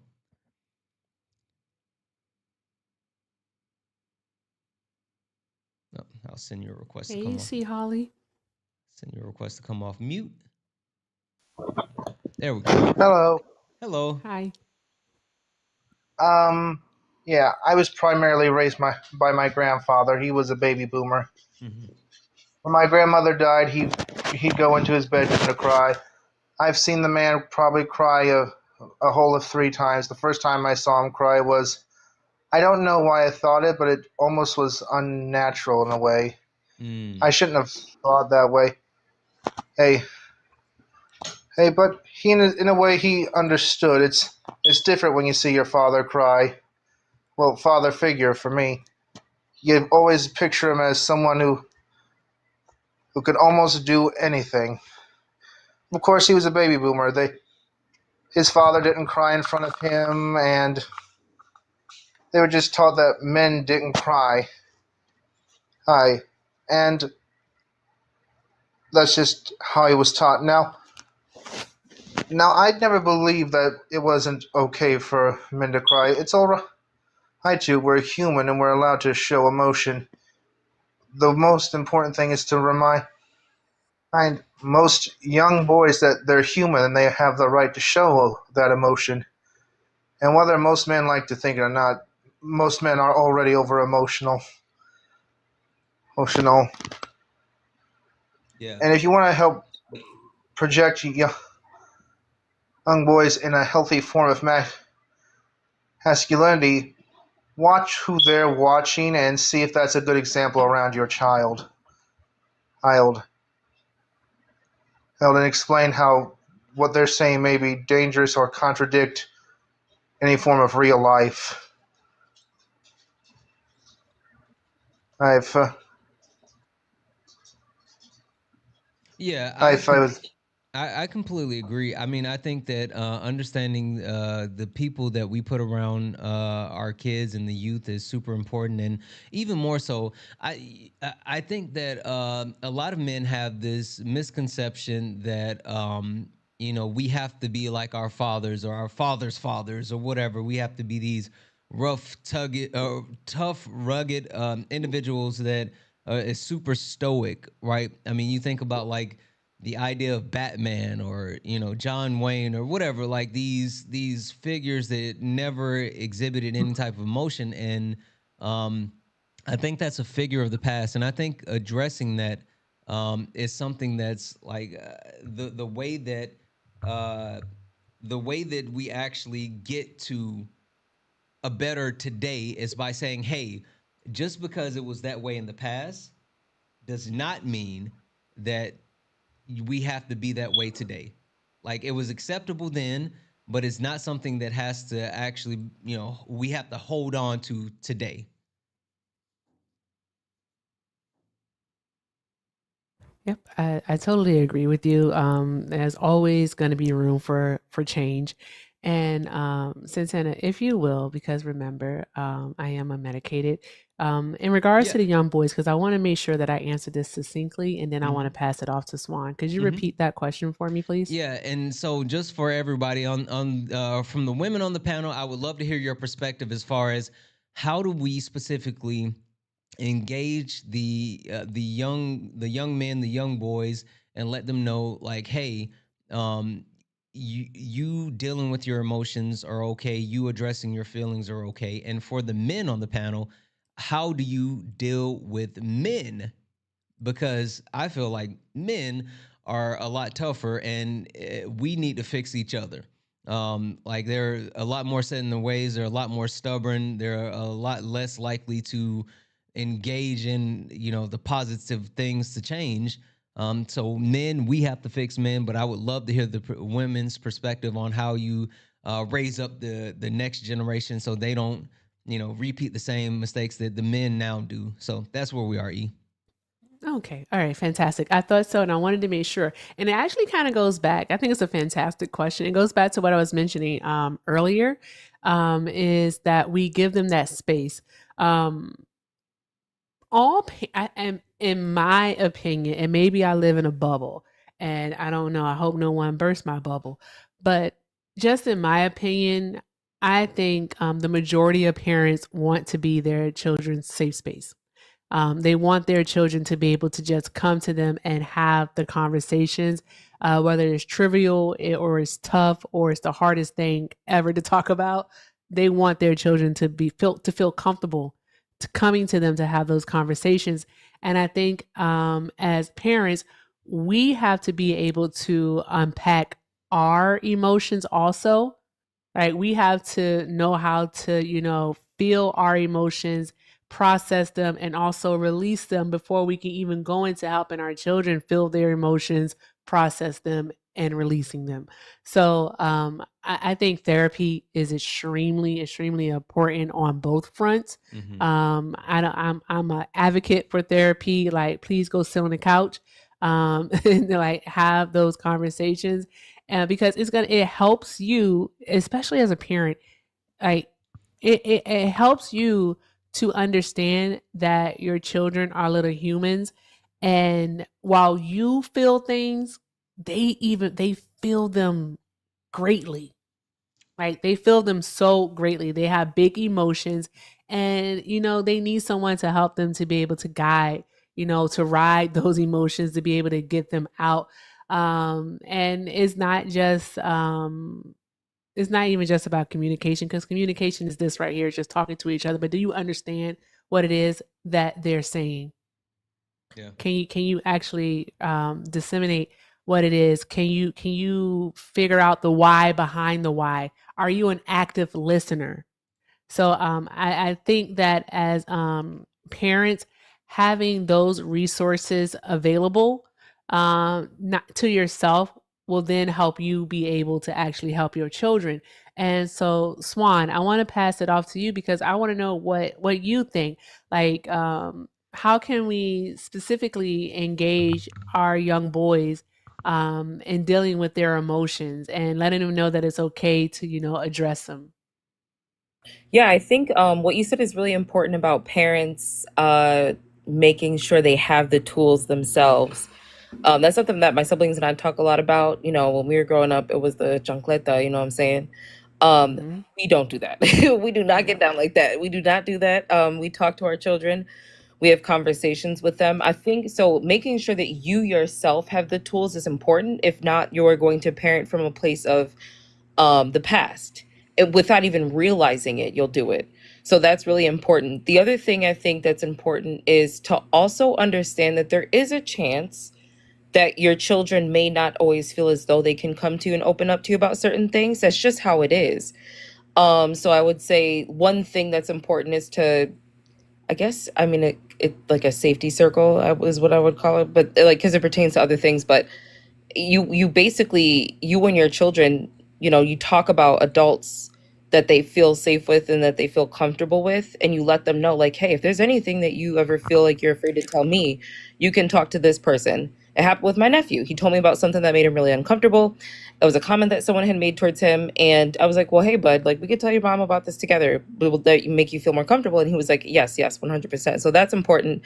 The other thing I wanted to say is that I think, first of all, patience. It takes children, it takes 2,000 reminders for something to set in. So you have to have patience. If you don't have patience, you're doing your child a disservice. That is something that all parents have to work on.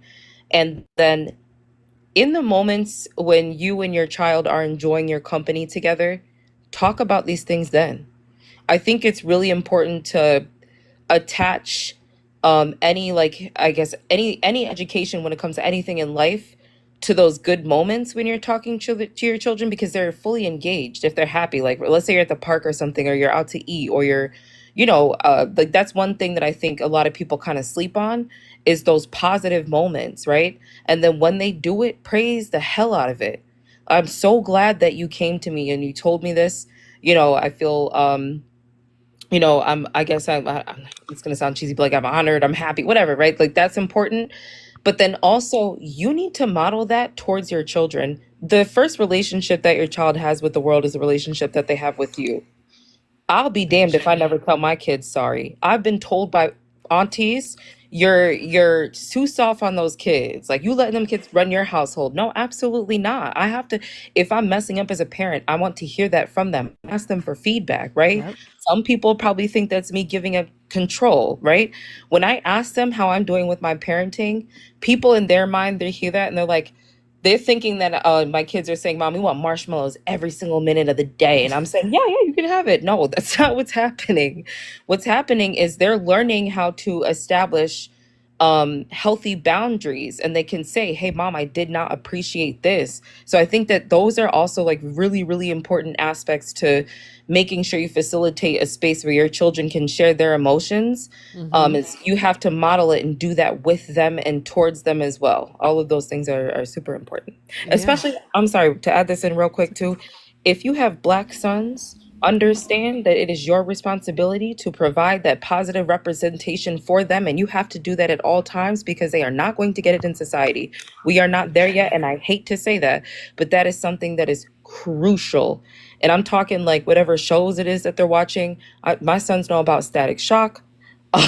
They know like all the, all of the things that pertain to us culturally. I think that that is so important because we know that young boys that are Black are met with aggression right out the gate in society, and that is hard to combat. So that is something that if you are a parent and you have or if you have Black sons, it is crucial that you make sure you provide that aspect that with their upbringing as well. It's really important. But yeah, Yes. Very, very. I totally agree with you, Swan. I think you and I go to the same school of parenting. So I agree with you wholeheartedly. Wow. Go ahead, Santana. No, go ahead and finish your sentence, and I was just Oh about to no, I say just something. think I'm just amazed because like Swan and I are like eye to eye. So yeah, no, the floor is yours, buddy. Go ahead. I just called you buddy. I know. I was like, I'm in what is that? parenting. I'm in parenting mode. I was just talking to Bubba. I'm like in complete parenting mode. He is refusing to go take a shower. What is wrong with little boys? Yeah. Anywho. No. I just wanted to say W's in the chat for Laura. Laura sent a $10 donation for All Star Panel. Absolutely, Laura. Thank you so much for that $10 donation. And this is kind of the last time I wanted to call this out, and I want to make sure I really draw attention to this. Because we are starting to wind it down. For the people that can see, we do have the clock up now. This is the countdown timer for tonight. So we have the rest of this evening, but then we have one more night tomorrow. Tomorrow's going to be crazy. Not going to hold you. There are a ton of people scheduled for tomorrow. Tomorrow is going to be absolutely wild. But I do want to call this out. That we are raising money for an amazing cause. Two amazing causes. One, let me do this. Sorry, guys. Just stop that for a second. One for Movember for men's mental health, and the other is for RAIN for survivors of DV. All the funds that we are able to collect in donation between yesterday, today, and tomorrow, we're going to donate to these two different causes. And of course, we will be posting receipts because we believe in transparency. And it's going to be all the donations that are sent to the pay links: Cash App, PayPal, Venmo. All the pay links are in Linktree in the bio. Anything that you guys donate over these 3 nights will be going to these two different charities. So if you can spare $1, $2, $5, $10, it does not matter what it is. If you can chip in any way, I want to make sure that we're doing our part to help out these different organizations that are directly trying to address what we're talking about on this conversation. And with that also being said, I want to make sure that people always have the resources that you need just in case you need help and you're in crisis. If you are in crisis, you can call 988. If you're a veteran, you can always select option 1, and specifically you can get help if you're a veteran. If you're a victim of DV and you need support, the National DV Hotline is available 24/7 at 1-800-799-7233. Rain.org has a chat function. If you guys, if you are unable to actually speak with someone, you can actually use the chat function. And also the Trevor Project for people that may be a part of the queer community that's in crisis. If you need support, the Trevor Project has, not only on their help page, they have a text function, they have a phone number, they have an online chat function. It's a lot. So guys, we want to make sure that we are giving those people the support that they need. If anyone needs that actual support, W's in the chat for Brenda, who just sent a $6 donation to bring that up to 315. So yeah, guys, this is my last plea for the night. If anyone has any couple of dollars that you can spare to go towards this actual wonderful charity or initiatives that we're trying to help, please consider doing so. With that being said, I want to pass it around the panel, and I want to kind of get again future thoughts, final thoughts. I want to come to Chewy. Chewy, super interested to hear your perspective as a white man in America, a avid two-way type of man. Like, how do we talk to other men, like other older men, and start to help them deal with the emotional, I guess you can call it trauma, that we've dealt with throughout all our lives, if we have not dealt with that? How do we engage those men?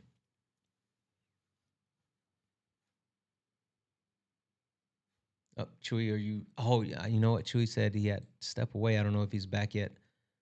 I'll give him a half a second. Chewy going once. Chewy going twice.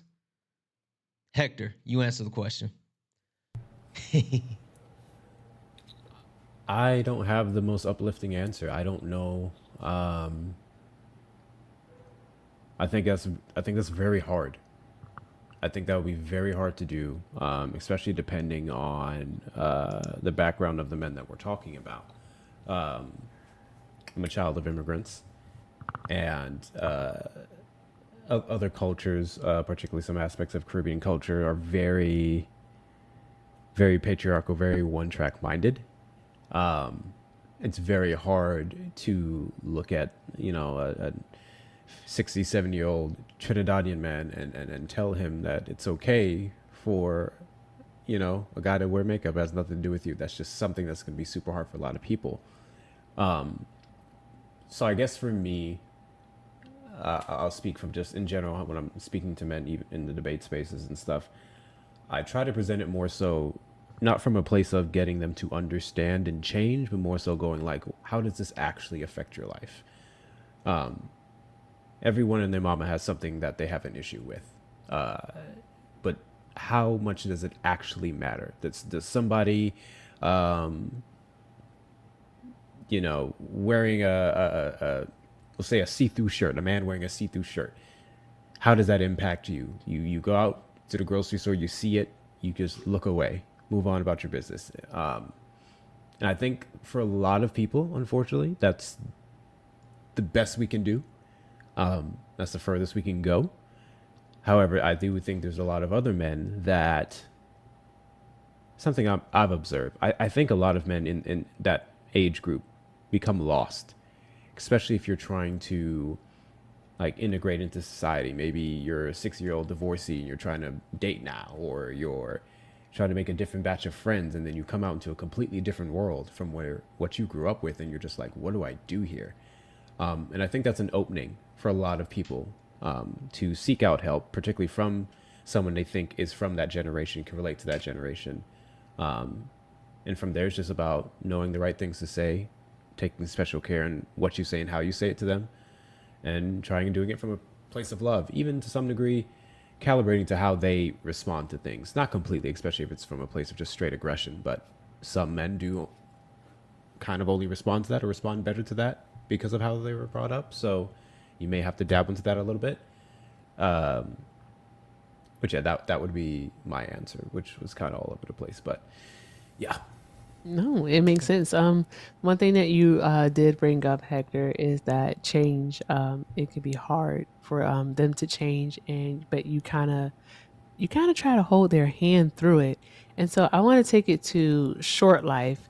When it comes to our young boys, short life, we want to engage them in how to deal with their emotions. And again, like Santana said, letting them know that it's okay to address their emotions. But how do we go about doing so when we how can we help them to shape them before they become so rigid?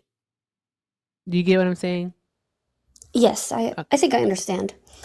So my tribe, we have a specific word for women of significance. It's biawachichis, and our women who have earned that title, they are, so we don't have clan mothers, but just for common sake, that's essentially what we are. So, for example, with me, with my clan, I host I work with the schools and I host educational teachings, and I kind of just work with the kids and teach them our traditional values, which was very women, empowering women, strengthening the familial bonds and respecting the women's traditional place within the tribe. And a lot of that comes with embracing your emotions, embracing your place within the tribe, acknowledging your strengths. And sometimes that doesn't mean physical strengths, that means being more accessible for fishing or horse training or something that some wouldn't consider typically masculine, but still very accepted and important. That in these positions could be held by both men or women. And with the coming of colonization, men had to take a back seat to those roles because if the government came in and saw that, they wouldn't essentially work with us. And just like women had positions of power, and the government wouldn't work with us. Like they would only work with men who established. Sorry, it's late. Established I masculine understand. features, masculine positions of power, like our warriors, for example. So our whole cultural way of living had to be changed for survival. So a lot of that came with downplaying our emotions and minimizing the maternal aspects of our life. And with that came the anger, the hatred, the higher depression rates, higher rates of addiction, to form to this mold that isn't typically us. So I've been working with our school system to kind of reintegrate our traditional teachings because it starts from the young ones. The young ones will talk to the older ones to get their experience. Like I've this week I had them ask someone in their clan in history who was a clan mother within their clan system. And that just helps them to empower themselves, talk with our elders, and really grow their own sense of self-worth and knowledge base through our traditional ways. Okay. All right. So through culture is how you help them to you help prevent them from becoming rigid, so that they can be more open to change and new ideas. I like that. I do too, and even more so because think about it. It sounds like um, being forced to being forced to. Geez, it is late. What is it? Not what's the It's word not that I'm looking for? capitulate. No, It's not not capitulate. capitulate. Conform. Conform. Don't say assimilate. Jeez Louise, Conform. Okay. conform. There we go. Being forced to conform in order to be able to get any type of progress or support or things like that. But then being able to say like, hey, we haven't always been this way. We have a past and a history of being more connected and more open and more accepting. Like I think that's super important, and short life for you to be able to lean on that. That's massive because at least in the Black community, we don't necessarily, Black Americans don't necessarily have that, right? The history of slavery and taking our history from us and things like that. So we don't necessarily have that. So I think that that's a great point and like an amazing way to do so. Um, I want to kick it over to Trevor. Trevor, you wanted to say something, but Trevor, I would like to hear from you really quick. Like, I know you shared your story, but since you have pulled yourself from that actual, I'll just call it abyss. How do you grab other people? What are you doing, or what's the best way to actually grab those people and bring them out and let them know, like, hey, it's okay to get away from hatred or bottling up emotions and things like that, and trying to find healthy ways to deal with it. First off, it's actually Travis, not Trevor. Just so I'm you know. sorry, Travis. I apologize. It's okay. It's okay. I just wanted to correct you. To answer your question, I like to say something about like what Hector was saying earlier. He was talking. I think he was talking about the older generation. You know, like the one Gen X and older, possibly. Saying that it was a little bit difficult to, come out of what they know, out of their ecosystem, and coming into something new. I like to also kind of say that it's also difficult for people like me. You know, it took like 5 years, 4 years to get here, and it's gonna take another 4 years to get where, probably, or even longer, to get where y'all are. You know, I'm enjoying these lives, and I get to not only listen to what you all are saying, but also I get to get more input in from other people that you follow Santana, and learn from other people about different things. So it's helping me out too.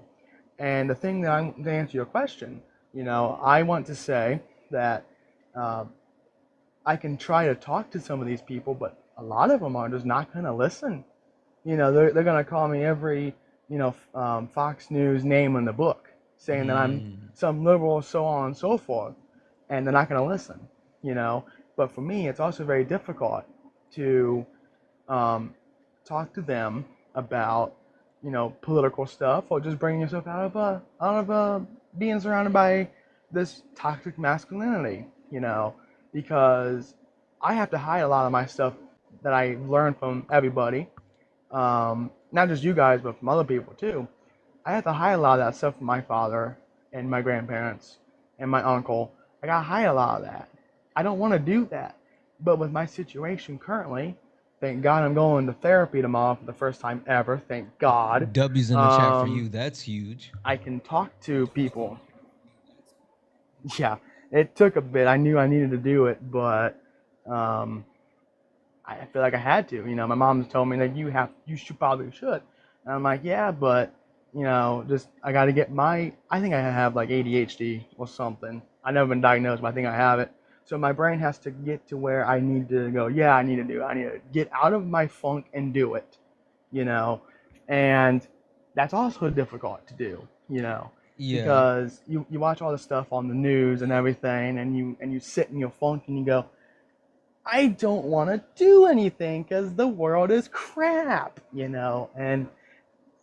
I gotta jump out. I gotta do something. I gotta get out, and also I'm trying to make a difference to everybody else who's dealt with this. That's why I think I told you in my comment on last night's stream that I made a separate TikTok just to try to get people to listen to what I have to say, and maybe it will help them out. Maybe it won't either. But I'm going to try to put myself out there and say, hey. Yeah, I'm sorry. Go ahead and finish your point. I'm sorry. I was going to say I want to get myself out there and try to, help out other people who may have had similar experiences to me. Yeah. And I want to be there, like help them out and advocate for that. Yeah, I agree, and I think that's like see what I can.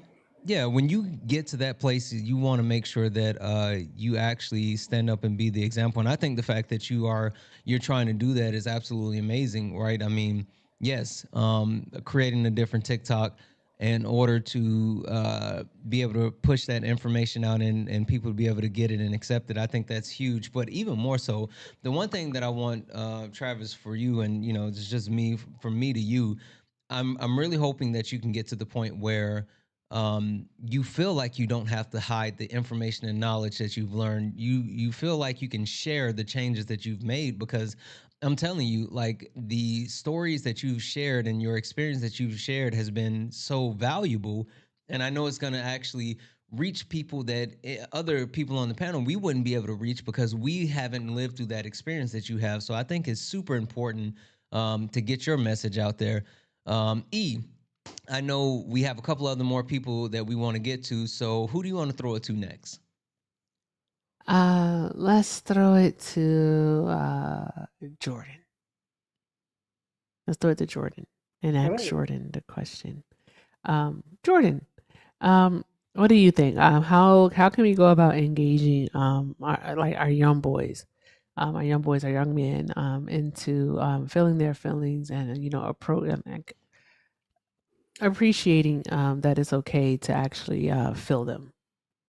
So what my dad always did is he always told me that it was like okay to cry, and he'd always say if you're gay it's okay and like all that stuff. But another thing he would say, and this is something that I don't think we really like talked about yet, is he would say like if other boys, because this was back like before I came out as trans, I was a little boy.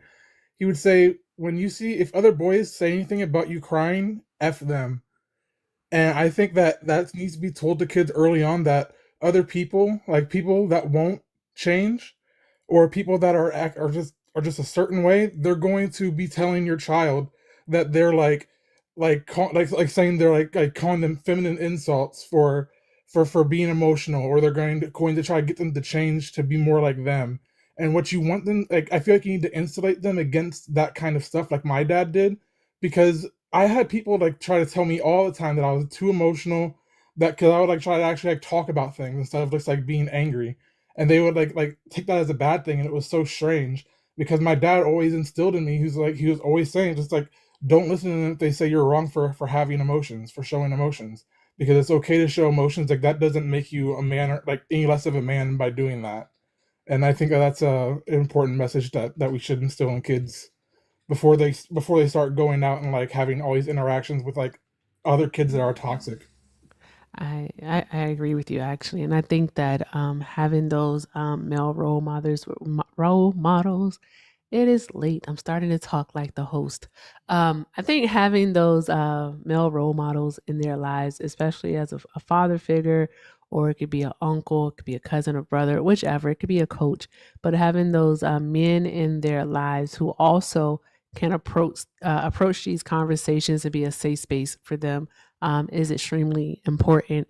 So I'm going to do this. I'm going to pass it back to Santana and see, Santana, who do you want to go Well, to? the last person that we haven't had an opportunity to hear from, and I don't know if they're back or not, but Chewy, are you there? Chewy, going once. He said in the chat that they're in a phone call and to drop them. They said that in the chat like 10 Oh, minutes ago. Got it. oh, okay. All Thank you, right. Jordan. Thank you, You're Chewy. Also, Systems, Travis, Hector Swan. I'm also going to drop you guys down because we are getting towards the end of the live, and I want to kind of do a full circle recap with Erica. And but I appreciate you guys coming up, specifically because I think this has been super, super important tonight. And I think there's so much left as far as what we have to talk about tomorrow night. And plus, I kind of want to drop you guys before I say what I have to say because there's something, it's a teaser. Anyway, thank you all for coming up. I appreciate you guys. Thank you for having me. Thank you. Thank you, Hector. Thank you, Thank you. Swan. Thank you, Jordan. Night, y'all. Hey. Have a good night, y'all. E. What's up? So you said something earlier, and I think I want to talk about this tomorrow. I didn't want this to start a conversation tonight, and I don't even really want you to talk about it, but I'm going to leave it as a cliffhanger. Okay. What did I say? You were talking about how people need to go to therapy, right? They need to go to therapy and they need to sit on the couch. Right? I got some, not necessarily feedback, but I heard about a kind of controversial point, a hot take. And this is just me and you talking. No one else is listening. That's why I'm telling you this right now. Right? Okay. Sure. I was told that apparently some people have the mindset that men should not have women therapists. Right? Really? Right? We're not going to talk about it. Not going to talk about it. But we will be talking about that tomorrow. That is interesting. It is super interesting. Talk and about it. I was just about to tell you why. We'll hold it. Okay. Find out all right. tomorrow on Dragon Ball Z. You're such a nerd. Yeah. Like, you are a nerd. That's going to be a whole conversation. Uh-huh. Debbie's in the chat for Austin. Austin sent $5 to say thank you all immensely. This is beyond necessary. Austin, thank you for that $5 donation, guys. One last time. And if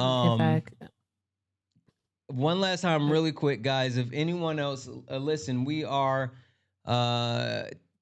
all donations sent to the pay link, Cash App, PayPal, Venmo. Santana Speaks for You. Santana Speaks for You tonight will go to two amazing causes: Movember for men's mental health, and also RAIN. We're donating for survivors of DV. So anything that any of you guys send to any of my pay links, which the link tree is in bio, Santana Speaks for You, Cash App, PayPal, Venmo, will go directly there. And also, I would be remiss if I did not call this out. If you are in crisis, if you need help, if you need support, please take a screenshot. Write this down. Whatever, like screen record. Get this information. If you're in crisis, you can always dial 988. If you're a veteran, you can select option 1. If you are in crisis with DV, there's a national DV hotline, 1-800-799-7233. Rain.org has a chat function just in case you can't actually speak. You can actually utilize the chat function. And for all my friends that are part of the queer community, the Trevor Project, they have multiple ways to support you if you are in crisis, where you can actually go to their help page and you can call them. They have text features, and they also have an online chat feature. So please, if you need this information, screenshot it, write it down, whatever the case may be. But if you're in crisis and you need help, we're going to make sure you get help. It's going to be crazy tomorrow. That's very interesting. I'm gonna be thinking about that. Like that begs another question that I have in mind now about this. Nope, can't talk about it. Can't talk about it. I won't talk about it. Can't talk about it. I got sent to Corgi. I have to say something. No, you can't. This is late nights. Say it. I will say Yes, that. We still have. Let's see here. This is why I'm saying it's going to be crazy tomorrow, and we're going to have to figure this out. It's going to be, chat, we're going to have to figure out how to manage tomorrow, because technically, as of tomorrow, we have 1, 2, 3, 4, 5, 6, 7, 8, 9, 10 of our friends coming by tomorrow. 10 of our friends coming by tomorrow, but I promise you, we will make space on the panel. We got a plan to ensure that everyone in the community also gets to share their voice. Isn't that right, E? Oh yes. Holy yes, smokes! we really you need want to go to bed, lady. I am so. I was reading something. I was about to text something, but I was reading something. I was multitasking with my eyeballs. Okay. Yes. We really want to hear from the community. So please, make sure you request up tomorrow and get in on this conversation, because we really do want to hear from you. So please hit that request button, and we're definitely going to try to make space and make time for everyone. Yep, absolutely. All right. And thank you, James. I am almost 60. Any closing remarks for the evening? Yeah, I think this was a fantastic conversation. Parents, please remember that it is not about you. It's not about you. It's about these kids. It really is. It is really about these children. This goes for your boys and your girls. It's about them. Please be their safe space where they can have these conversations open and freely. All right. If you want to raise productive citizens, if you want to raise children who know how to handle their emotions, all right, first learn how to handle yours. Also, when it comes to fragility and politics, we have to be able to spot it. We see it so prevalent in what we're dealing with right now today, and especially in the United States, but it's really global. It's all around the world. It's like this aggressiveness, this disdain, like it's like this disdain for softness, basically. Like being soft, being open, being receptive to what's it called, Santana? Constructive criticism is just absolutely frowned upon. And so we have to be able to spot it, and we have to be able to know how to talk about it so that we can make a shift. Because if the generation that we're raising right now is against that, they can't thrive if they don't have anyone to fall into it, guys. All right. So yeah, let's just keep doing all of the good things, and keep having the conversations with our children, and for ourselves, let's keep trying to be better people so that we can raise even greater people. So that's it. You need to get you some water and go to bed. I'm tired. I'm tired, boss. Let's get So out of tired. Yeah, this ain't your regular panel. Nah, we speak the truth. Late nights with Santana and Mama Jones watching. Better keep it clean. Let's go. Late nights, truth in the convo.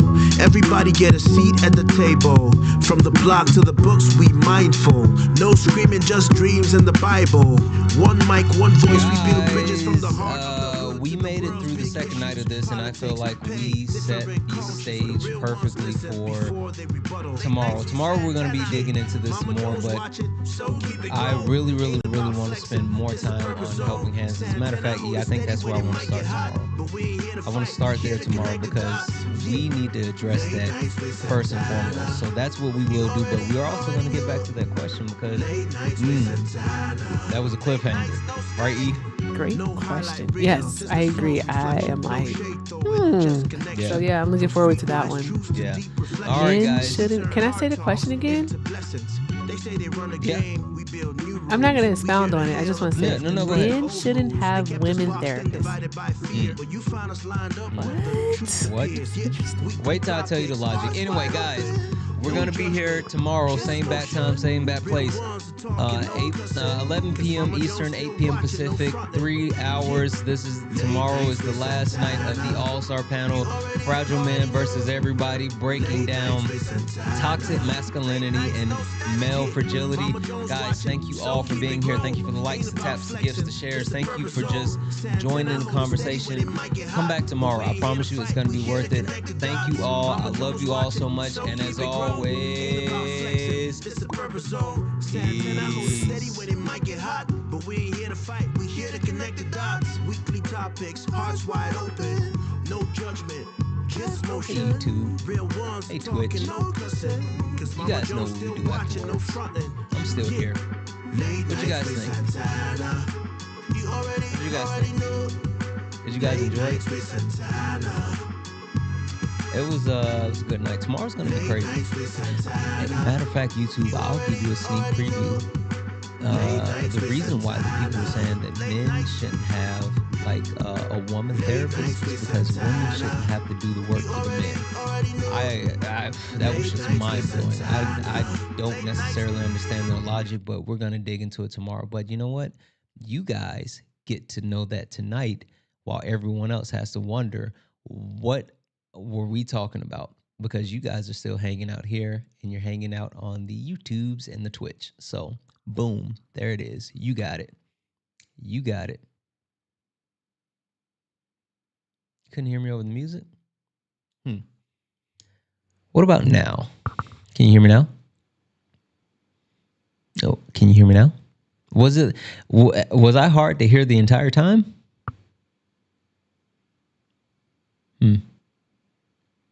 Anyway, YouTube, Twitch, you guys are all freaking awesome. I mean that.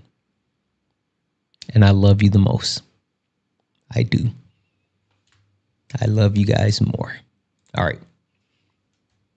I'm going to go to bed because now I'm sleepy.